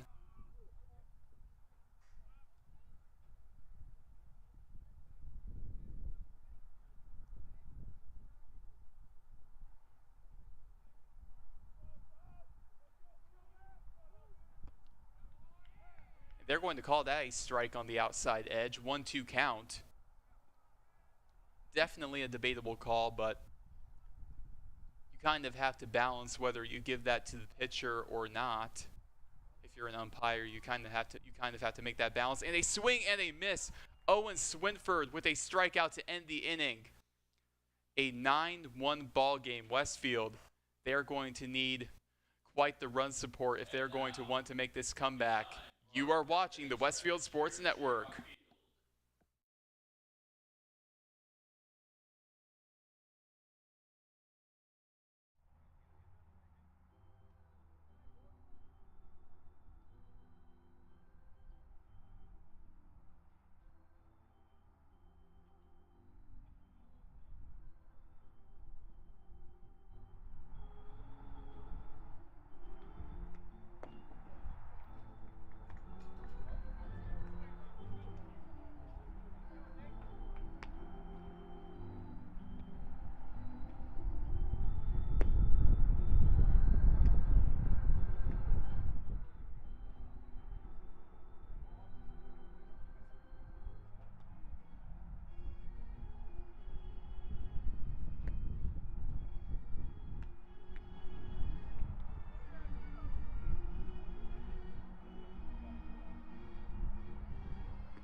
And we are back, bottom of the fifth. Nick Alm up to bat. I mean, this is going to have to be quite the rally if Westfield wants to come back down 9-1.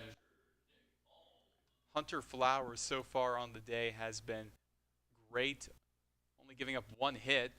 That ball is going to be right down the middle, 0-1 count.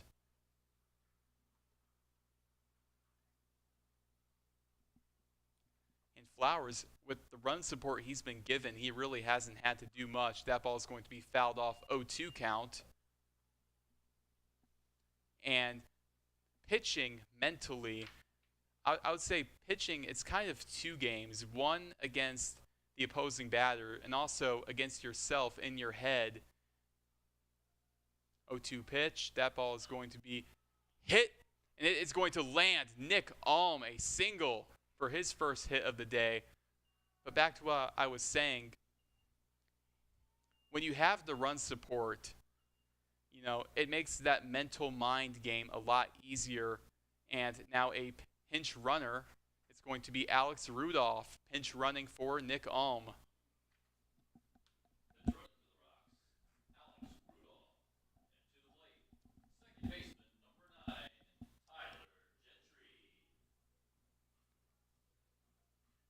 Tyler Gentry up to bat, 0-for-1 with a strikeout. Interesting decision to put Rudolph on the base paths compared to a guy like Drew Law. Pickoff attempt, he will not even bother.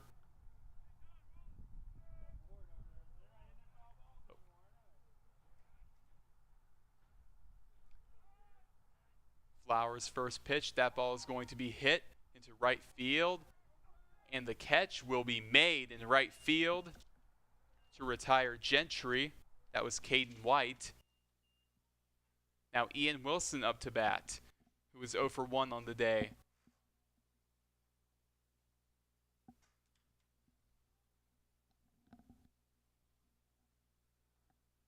Westfield third baseman Ian Wilson. And we do have some activity in the bullpen. That ball is going to be right down the middle. Rudolph will take off. Is he safe? He is safe at second base. I questioned the decision to put him as the pinch runner for Alm, but now Bunnell making me look stupid. Matt Drozlik's in the bullpen, by the way.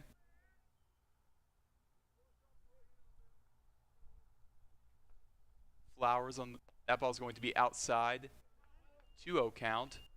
Or 1-1, actually.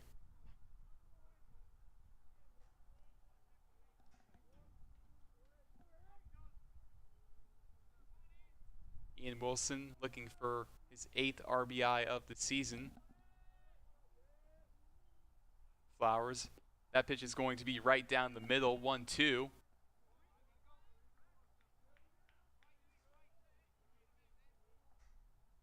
And we've seen Alex Rudolph slumping as of late, but it's still good to see him making an impact on the team, even if he isn't in the batting order. 1-2 pitch. That ball is going to be low, 2-2.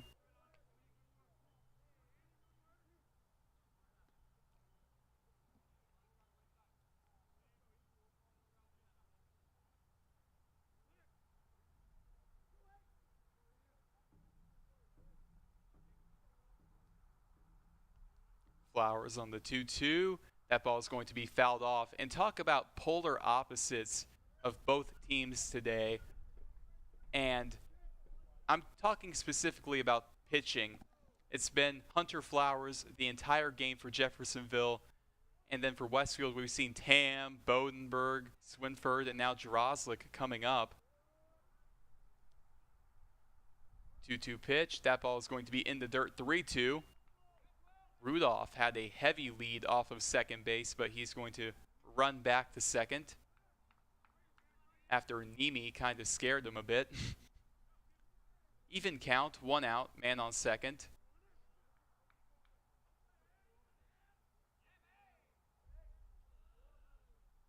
The 3-2 pitch.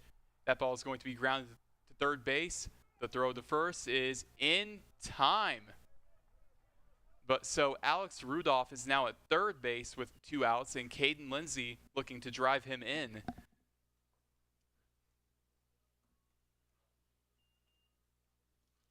Caden Lindsay 0 for 1 on the day with a strikeout. 2 outs. Flowers on the first pitch. That ball is going to be hit into right field, and the catch will be made, and that is going to end the inning. Westfield unable to amount any more runs, and this game is looking out of reach. You are watching the Westfield Sports Network.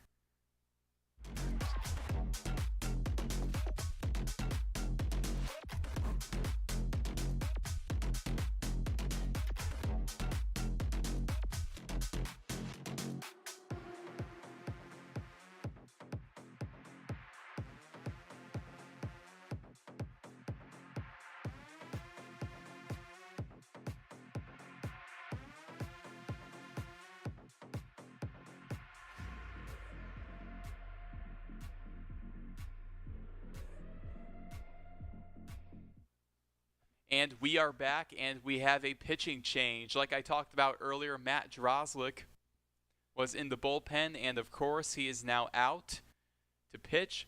So far in 3 appearances on the season, a 1.40 ERA, pretty solid.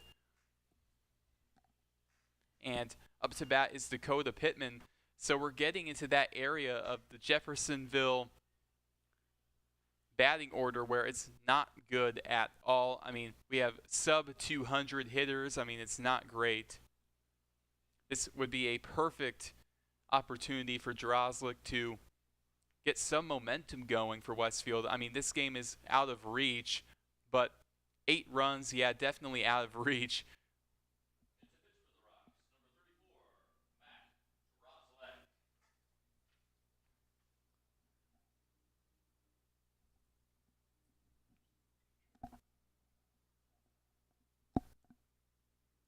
Though Pittman, he's been not great tonight, and he has not been great at all this season, as a matter of fact.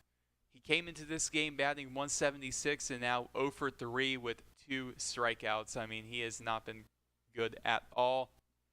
This would be a great opportunity for Drozlik to gain some confidence maybe, and just in case he has to go up against the top of the order if he were to finish this game.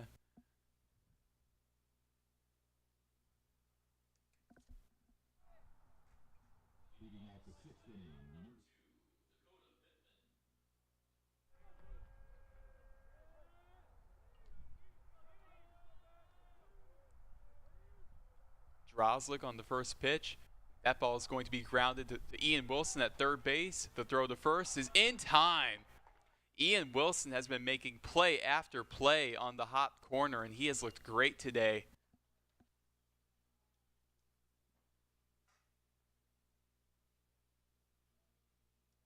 Ryan Crawford up to bat, batting 158. He is 0 for 1 with 2 walks on the day, so he has been a very patient hitter. 1 out, nobody on base. Drozlik, the first pitch, and they're going to give that to him. 0-1 count.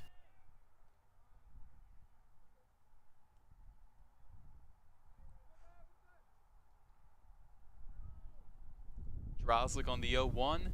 That ball is going to drop in for a strike. 0-2.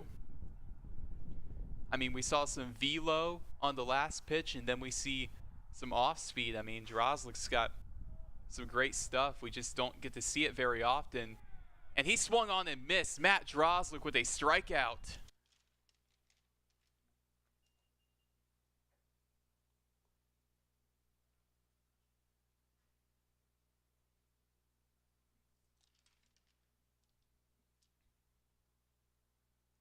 Now up to bat, Aiden Nemi.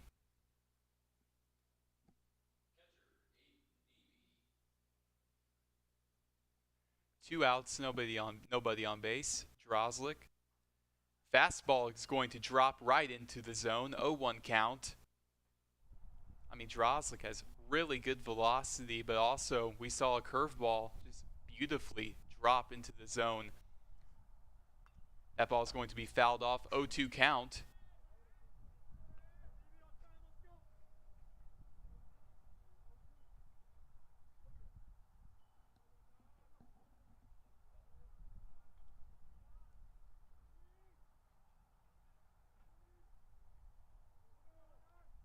Drozlik on the 0-2. And that ball is going to be low. 1-2 count. I mean, if Drozlik can get Nemi out, I mean, he can definitely close the game out in the 7th inning. Drozlik on the 1-2. That ball is going to be grounded to Hibbler. Hibbler, the throw to first, is in time, and that is going to end the half inning. The first 1-2-3 inning for Westfield of the game. You are watching the Westfield Sports Network.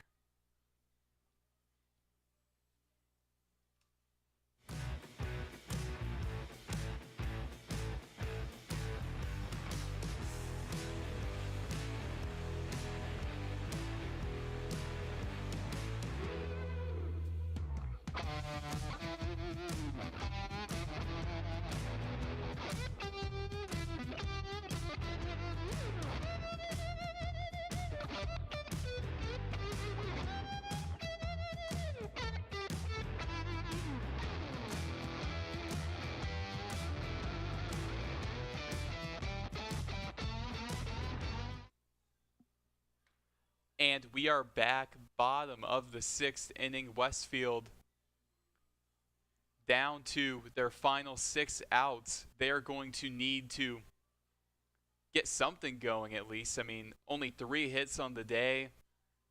This has not been a great day for the Westfield offense, but the bad news for them, pitching-wise, has also been a disaster. But Matt Drozlik kind of restored some faith in the pitching today.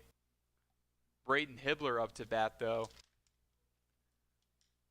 And we all know that, you know, you expect big things from Braden Hibbler. 0 for 2 on the day, but someone that you expect to get a base hit at some point in this game.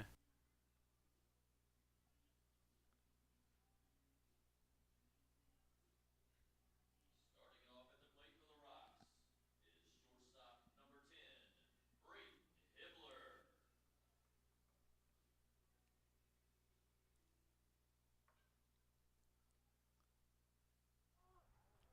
Flowers on the first pitch. That ball is going to be lifted into right field, going back, and it will be caught. Talk about a great effort there by Caden White. Now Hibbler 0 for 3 on the day. Eli Manbeck had a hit in his last at bat. We'll see what he can do here.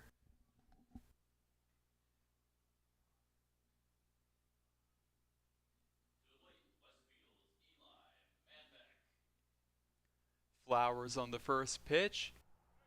That ball is going to be a little bit too low. 1-0 count.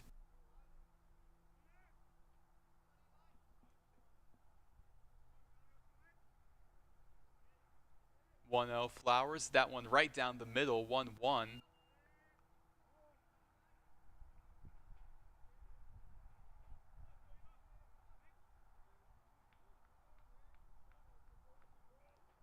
Flowers on the 1-1 pitch. That ball is going to drop in, but it's going to be outside the edge of the plate, so 2-1.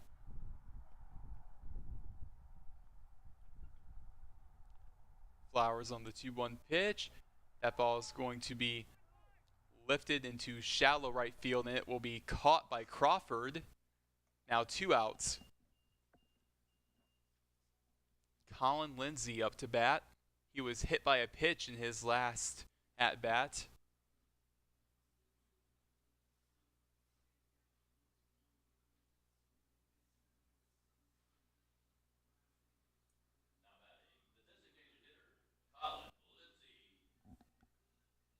Flowers on the first pitch to Lindsay. A swing and a miss, 0-1 count.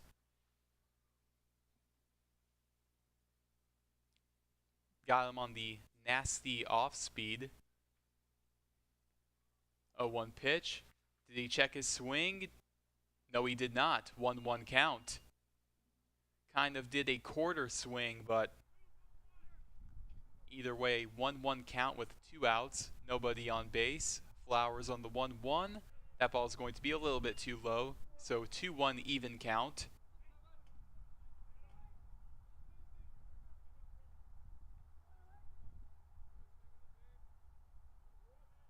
Flowers on the 2-1. And that ball is going to be fouled off, 2-2.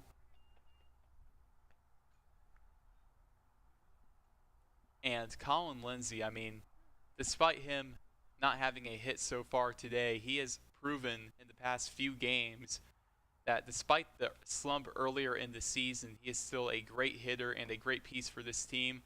That ball is going to be outside, 3-2 count. Almost hit Colin in the leg, too. Yeah, and the 15 stolen bases also play a huge factor in his success with the team.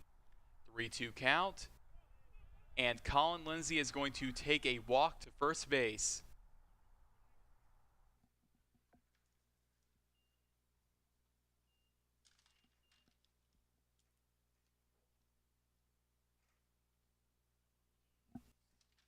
Now Evan Russ is up to bat. Russ is 1 for 2 on the day with an RBI. The only run brought in for Westfield on the day.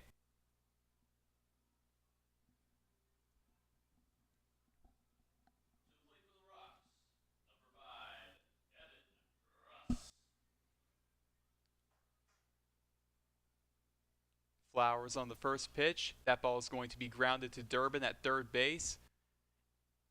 And he will be out at first base, and that is going to end the inning. Top of the 7th. It's crunch time, except not looking good for Westfield. Down 8. You are watching the Westfield Sports Network.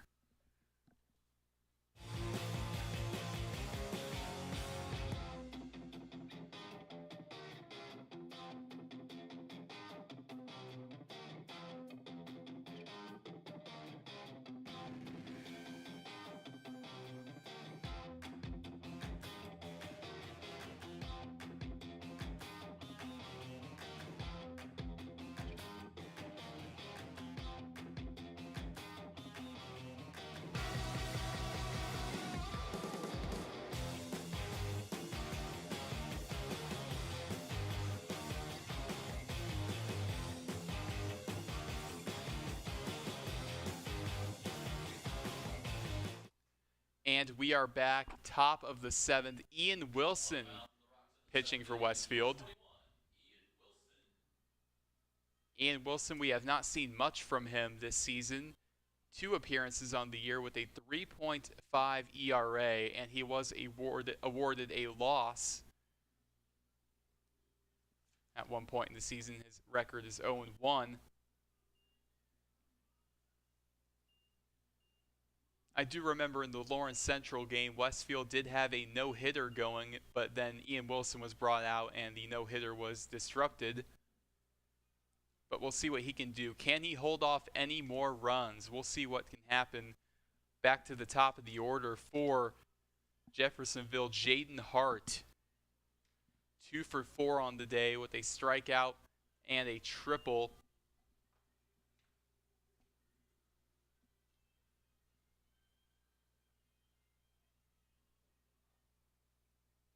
the top of the 7th is the top of the order for Jeffersonville. Number 3, Jaden Hart.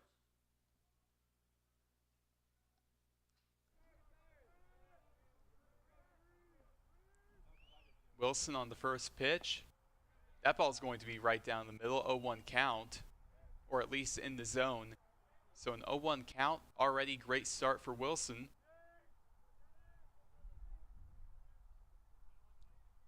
Wilson will step off the mound for a quick moment.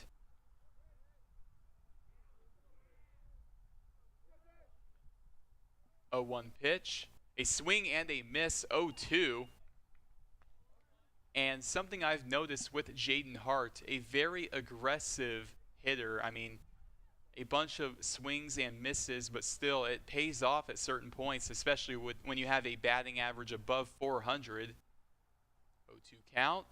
That ball is going to be in the dirt. And he did like a quarter swing, but he did not go all the way. So 1-2 count.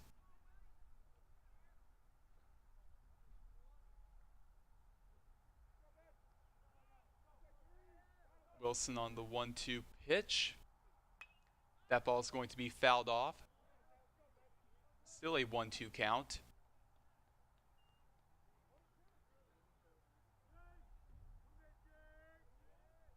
And also, we do have a new catcher in the game as well.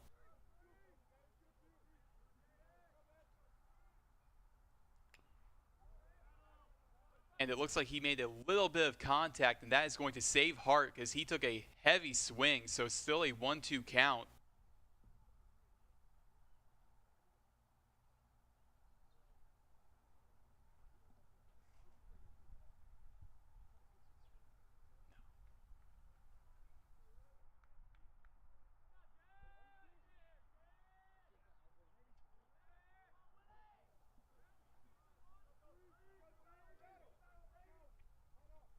Wilson on the 1-2.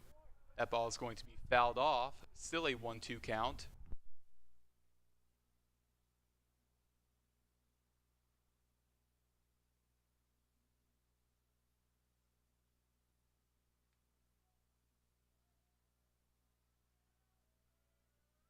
One ball, 2 strikes, no outs. This has been, it feels like a long at bat.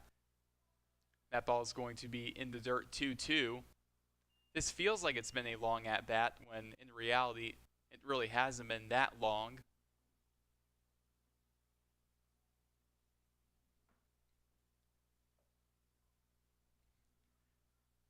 Wilson on the 2-2 pitch. That ball is going to be grounded to third. The throw to first is over the head of Nick Alm, who is playing first, and Hart is going to make it to second base. Ty Gentry playing third base, Nick Alm on first, and he completely overthrew him.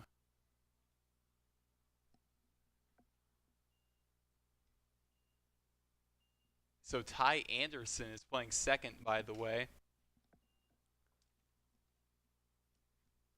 Brett Denby up to bat, 2 for 2 on the day with 2 walks.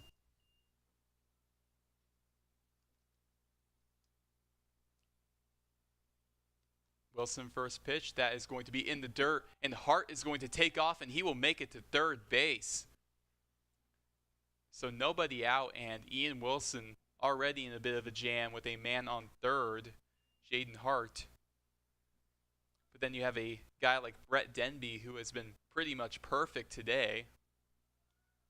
1-0 pitch. That ball is going to be lifted into right field, and Evan Russ will make the catch. Hart will not attempt home plate, so 1 out.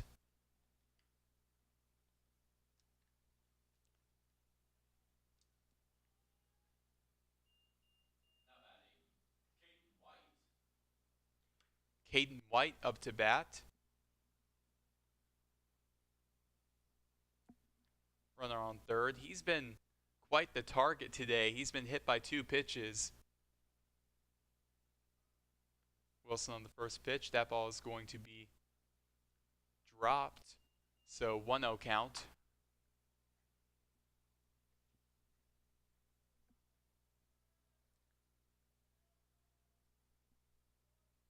He had 3 pitches he's been hit by.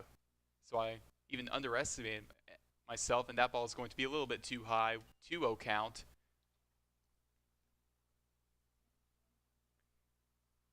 And Wilson, I mean, definitely in quite the jam with a man on third, and then you're down in the count 2-0. That ball is going to be fouled off. So now an even 2-1 count.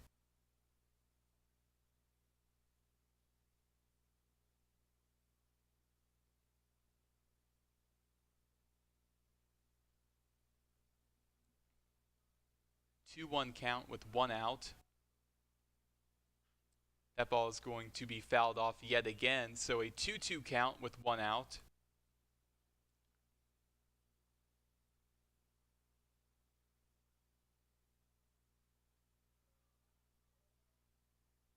We see Ty Anderson at second base. We haven't really seen much of him in the field and even hitting, as he's transitioned into an all pitcher, really. That ball is going to be in the dirt, 3-2. He's transitioned into just being a pitcher, as next year with Culp graduating, it seems like Anderson is going to be the ace of this team if he isn't already. With a sub-2 ERA, he's been incredible. Wilson on the 3-2 pitch. That ball is going to be fouled off.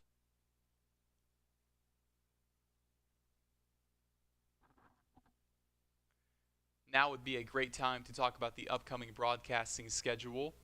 One more game, Tuesday against Ron Colley. Wilson on the 3-2 pitch. Did that hit him? It wouldn't matter, but still, that almost hit White again, and he is going to take a walk to first base. It was a 3-2 pitch, so it wouldn't matter anyway, but still. If you're including the hit by pitches, I mean, White has walked 4 times, but Jared Phillips is up to bat, 1 for 3 on the day with an RBI. Now a runner on first and a runner on third with 1 out. That ball way too high, 1-0 count.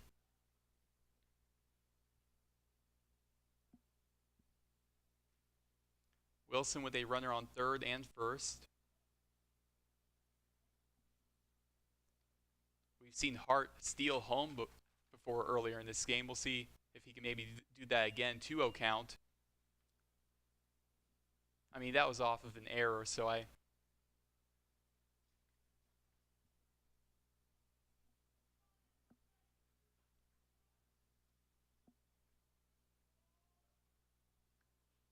Wilson on the 2-0 pitch. And that ball is going to be fouled off, so a 2-1 count. I mean, Ian Wilson so far has not given up a run, but still, when you have a dangerous base runner like Jaden Hart at third base, who has 7 stolen bases on the year, he had a triple earlier, which shows his speed. It's not good. And he will swing on and miss. 2-2 count. Got Phillips to swing and miss. Now a 2-2 pitch coming with 1 out.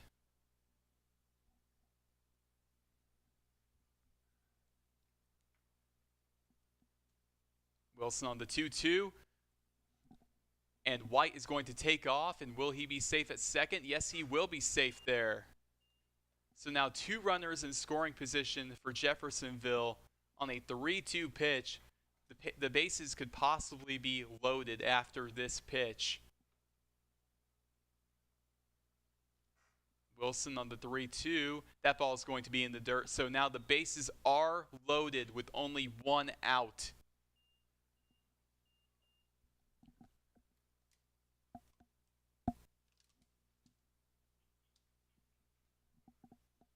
And now a mound visit. Ethan Durbin 3 for 3 on the day with a walk and 2 RBIs. I mean, he has been the Achilles heel for Westfield, against Westfield really, and he's been one of the many Achilles heels, I should say. Bases loaded, 1 out. Wilson, first pitch. That ball is going to be, looks like fouled off. 1-0 count. 0-1 count.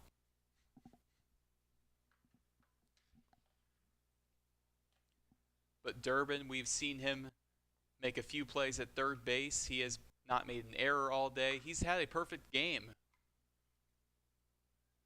Wilson on the 0-1. That ball is going to be in the dirt, 1-1. And you can see, I didn't know what Wilson said, but you can tell after that pitch he's frustrated with the commands not being there.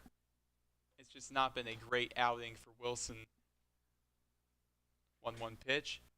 That ball is going to finally drop in for a strike, just what Wilson needed.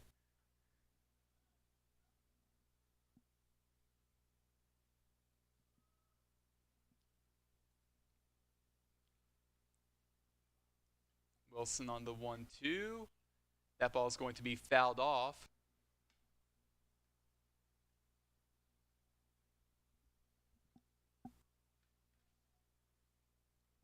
Now, the one thing I kind of don't get is, why did you take Matt Drozlik out? I mean, he had a great outing, 1-2 pitch. That ball is going to be fouled off.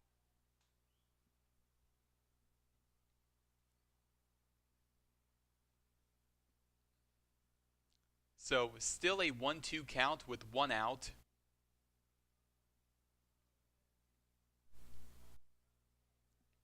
Wilson on the 1-2. That ball is going to be over the head of Gentry at third base. And yet another run will score for Jeffersonville. The bases are loaded, but 1 run will score, a 10-1 ball game. Yikes.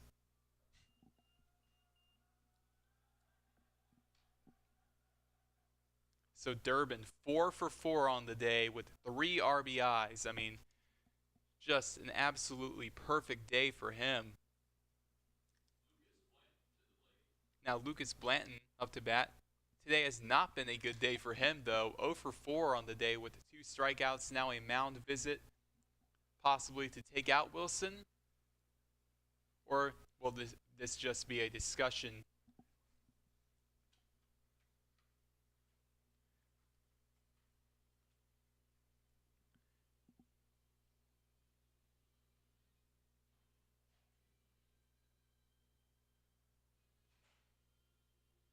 And he's really the only available pitcher left. I mean, Seth Nana is listed as an available pitcher, despite pitching 4 innings against Avon in the last game.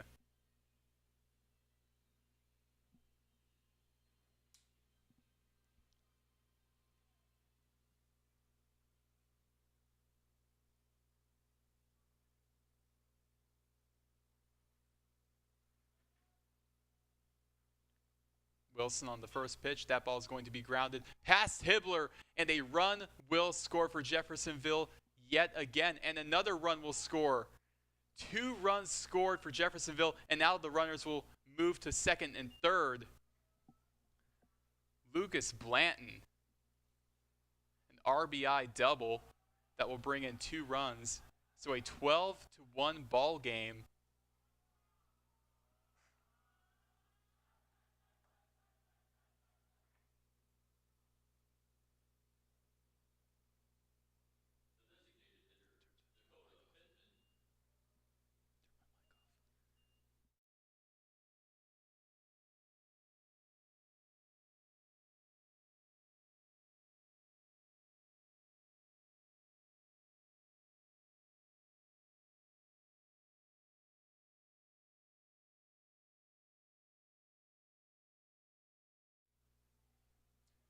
And Wilson, 2 straight strikes right down the middle with 1 out. Runners on second and third. He is in quite the jam, and he's already made it bad enough for himself. Wilson on the 0-2. That ball's going to be in the dirt. 1-2.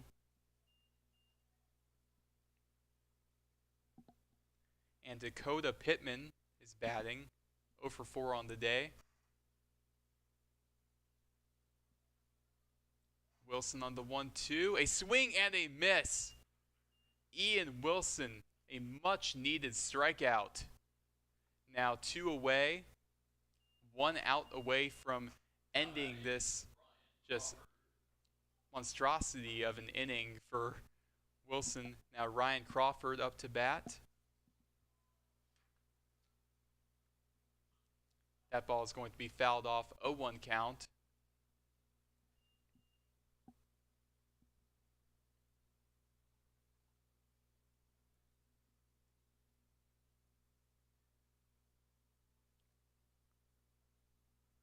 Wilson on the 0-1 pitch. That one is going to be fouled off again. So now 1 strike away from ending the inning, or ending the half inning.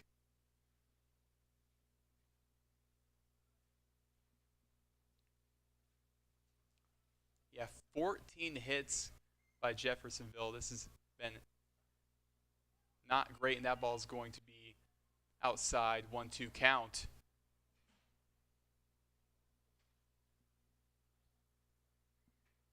One-two count, 2 outs, 2 runners in scoring position. That ball is going to get past the catcher, and yet another run will score off of the wild pitch. This is just unfortunate. A 13-1 ball game. Now a runner on third with 2 outs, a 2-2 count.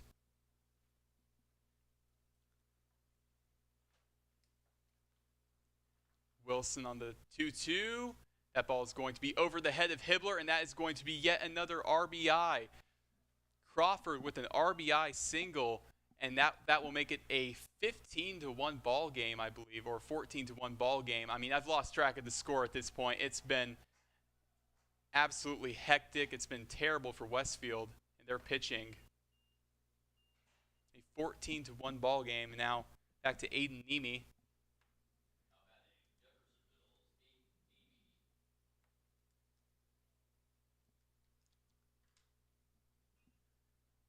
That ball is going to be fouled off. 0-1 count.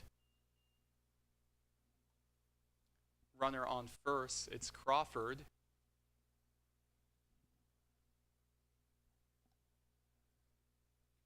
Wilson on the 0-1 pitch. That ball is going to be outside. 1-1.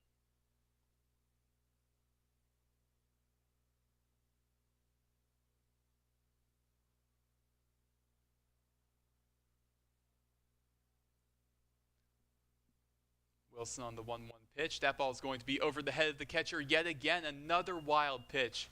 So Crawford will make his way over to second base. Now a runner in scoring position. And if Nemi is able to either walk or get a hit, then it's back to the top of the order. Wilson on the 2-1. That ball is going to be outside again. 3-1. We've seen Nemi walk earlier in this game in his first at-bat. We'll see what happens in this at-bat. 3-1.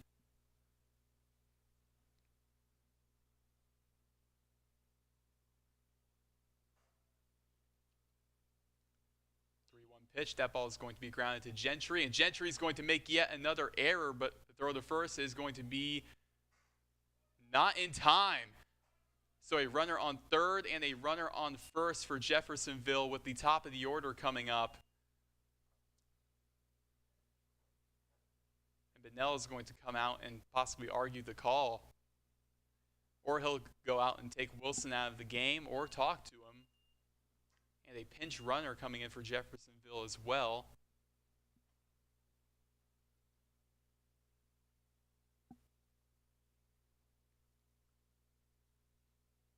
It's Jaggers yet again.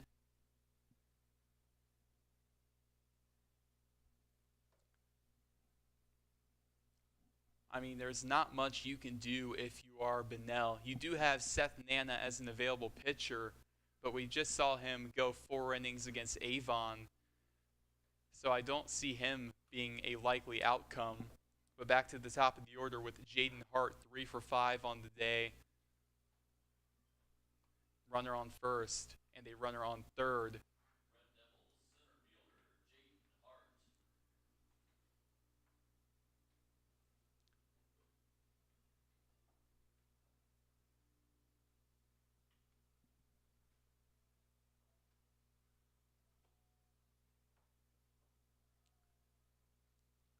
Wilson on the first pitch. That one is going to be way outside the zone. 1-0 count.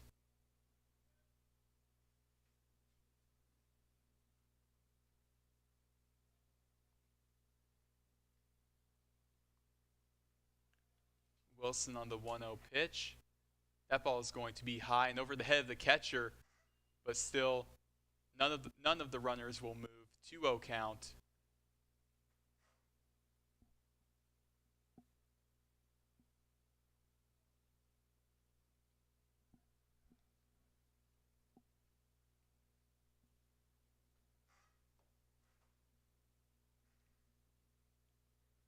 Wilson on the 2-0. That ball is going to be hammered into left field, and Manbeck will make the catch that will finally end the half inning. I mean, this has been terrible for Westfield.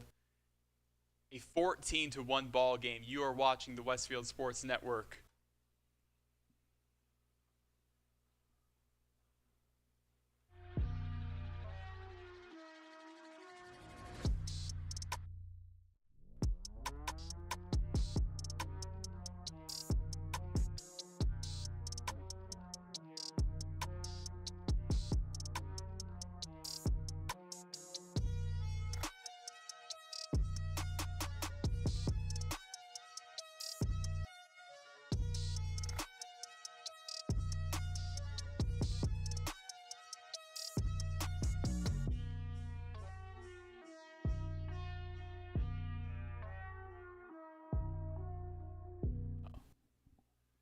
And we are back, bottom of the 7th inning. I mean, not much to say here. This has been a terrible performance by Westfield, both on offense and especially pitching-wise, giving up 15 hits, 14 runs. I mean, definitely something I did not expect.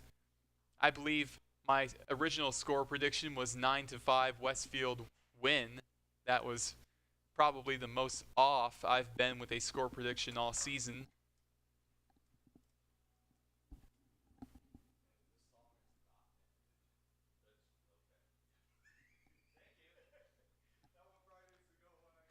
And we have pinch hitters. Ty Anderson is pinch hitting, batting .224 on the year.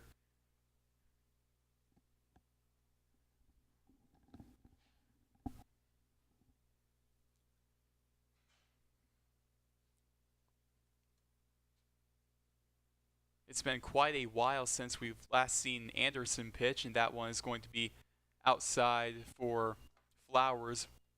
1-0 count.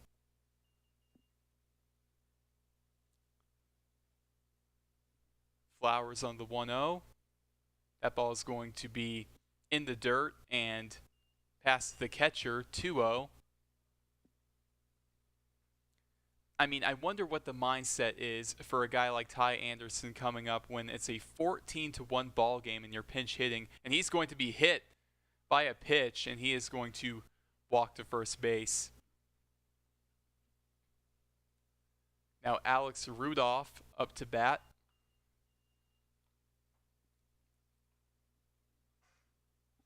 And I believe we're just going to see pinch hitters as we have Rudolph, and then Austin Knott is on deck with Anderson on first.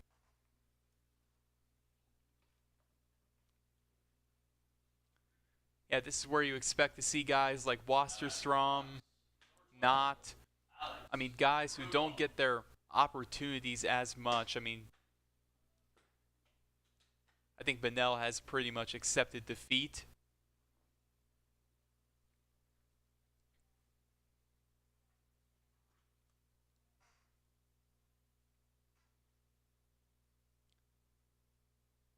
Flowers on the first pitch. That one is going to be low, 1-0 count.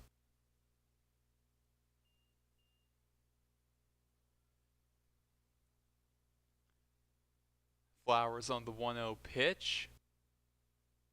That's going to be low yet again, 2-0 count. Now we see Flowers kind of struggling with his command, and unfortunately for Westfield, too little too late. 2-0 pitch, that ball is going to be fouled off, so a 2-1 count.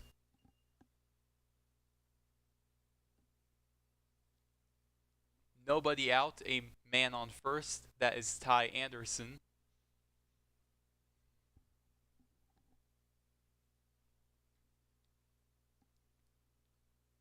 Two-one pitch, and Rudolph swung at that pitch even though it was low and in the dirt. 2-2 count.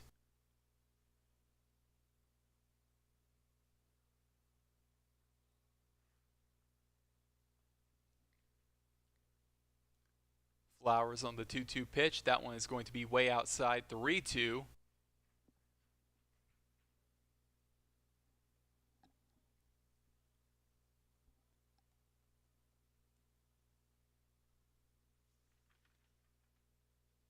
Rudolph was 0 for 1 in his last game against Avon, and he is going to walk.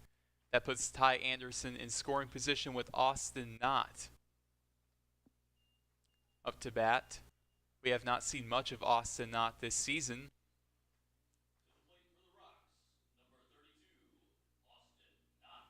Batting 143 so far on the season in 7 games played.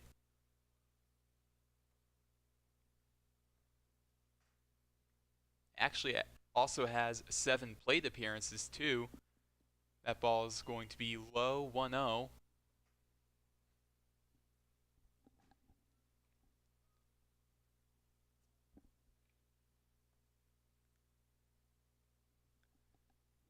And I will say Hunter Flowers has had a pretty solid outing, and he really didn't have to have a solid outing with the way the run support he has gotten. And that is going to be low again, 2-0 count. He has gotten as much run support as any pitcher could possibly need or want.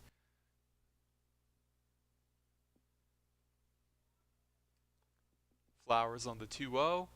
That ball is going to be right down the middle, 2-1.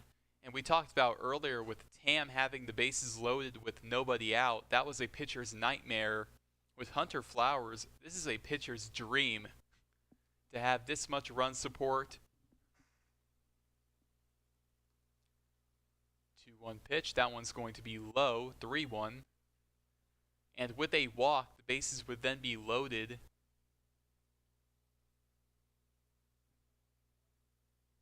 With Ian Wilson up to bat.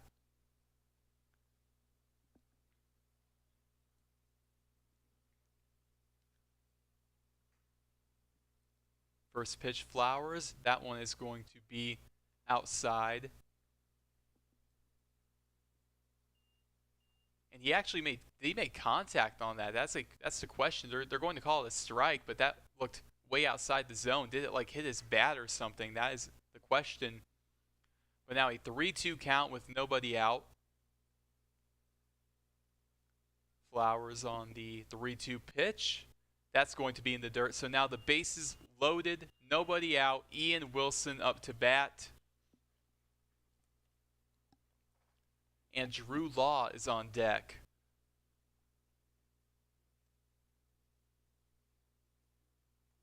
And a mound visit with Flowers.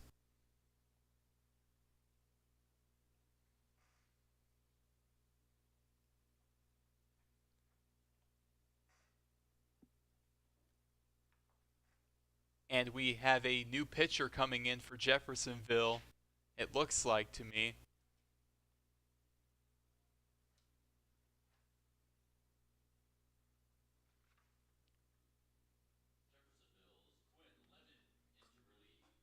Quinn Lemon, so far on the season, Lemon with a 1.45 ERA in 4 appearances.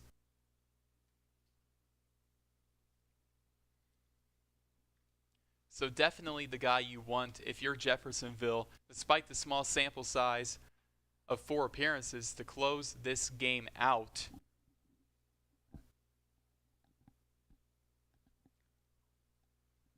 We'll see if Ian Wilson can make something happen with the bases loaded and nobody out. I mean, Westfield's still without a grand slam on the year. I mean, I'm sure that could make this game even a little bit more exciting. This game has not been exciting at all. I mean, when you're down 13 runs, the score kind of speaks for itself.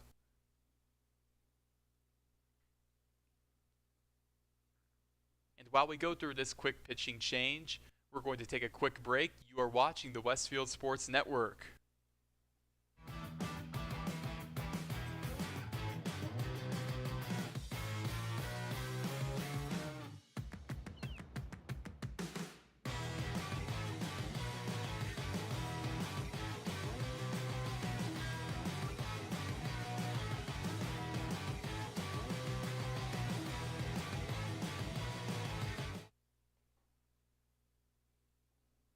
And we are back. The pitching change has been made. Quinn Lemon. If you're just now joining us, I mean, you can look at the score on the graphic and you can tell it's not been pretty.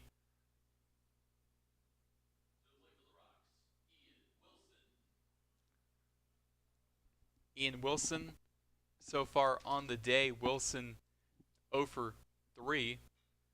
That ball is going to be grounded to shortstop. Double play is made, and Ty Anderson will make his way home. So a 14-2 ball game. But I don't believe it will matter. 2 outs. Drew Law up to bat. Runner on third. Rudolph. Can Drew Law drive him in? That ball is going to be right down the middle. 0-1 count.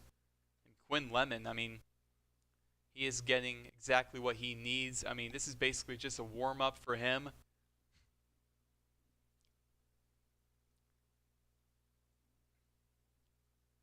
A 1 pitch. That ball is going to be hit into center field, and Drew Law with a single. See, that's the great thing about a situation like this. Although it's not great, but you have a guy like Drew Law who doesn't get to play very much. And then he comes in, gets a base hit. Drew Law, only an underclassman. So to see him possibly being part of the future of this team, it's great to see him shine into that role. Braden Hibbler up to bat. First pitch, that ball is going to be grounded to right field. And Braden Hibbler with a base hit. So now Drew Law on second base, Braden Hibbler on first. Hibbler with his first hit of the day. And we will see Eli Manbeck up to bat. 1 for 3.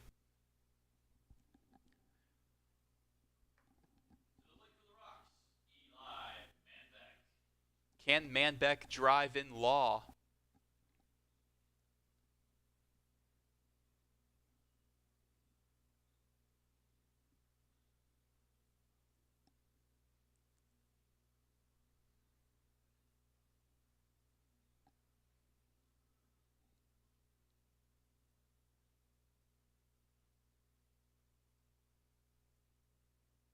A 14-3 ball game. We saw Rudolph make his way home. Lemon on the first pitch. That one's right down the middle, 0-1 count. Now 2 strikes away from ending the game.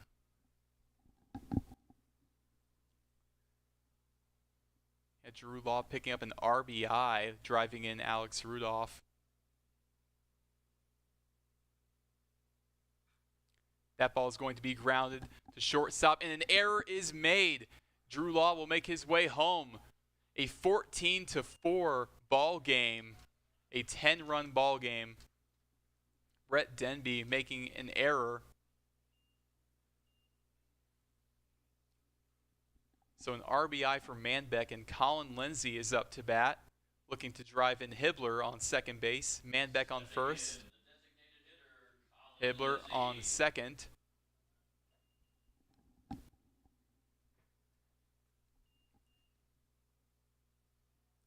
First pitch, Lemon. That ball is going to be high. Too much movement on that pitch. 1-0.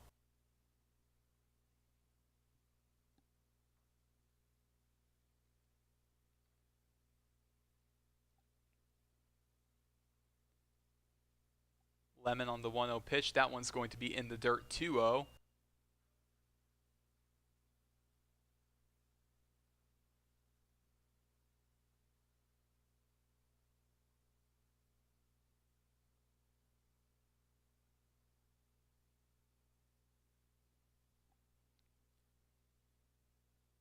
Pitch. That ball is going to be fouled off. Now an even 2-1 count. We saw Lemon get off to a hot start with the double play, but since then 3 hits given up and 3 earned runs against him, but unfortunately too little too late for Westfield. Down to their last out. 2-1 pitch. That's going to be outside. 3-1 count. And if Lindsay were to walk, the bases would be loaded with 2 outs, with Evan Russ up to bat.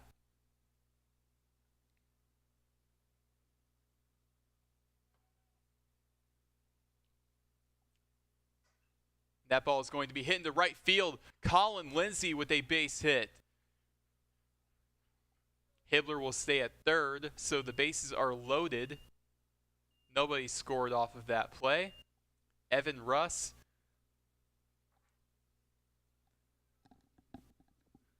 and Russ on the day, 1 for 3 with an RBI. Possibly looking for a grand slam, which would make this game a little bit more interesting.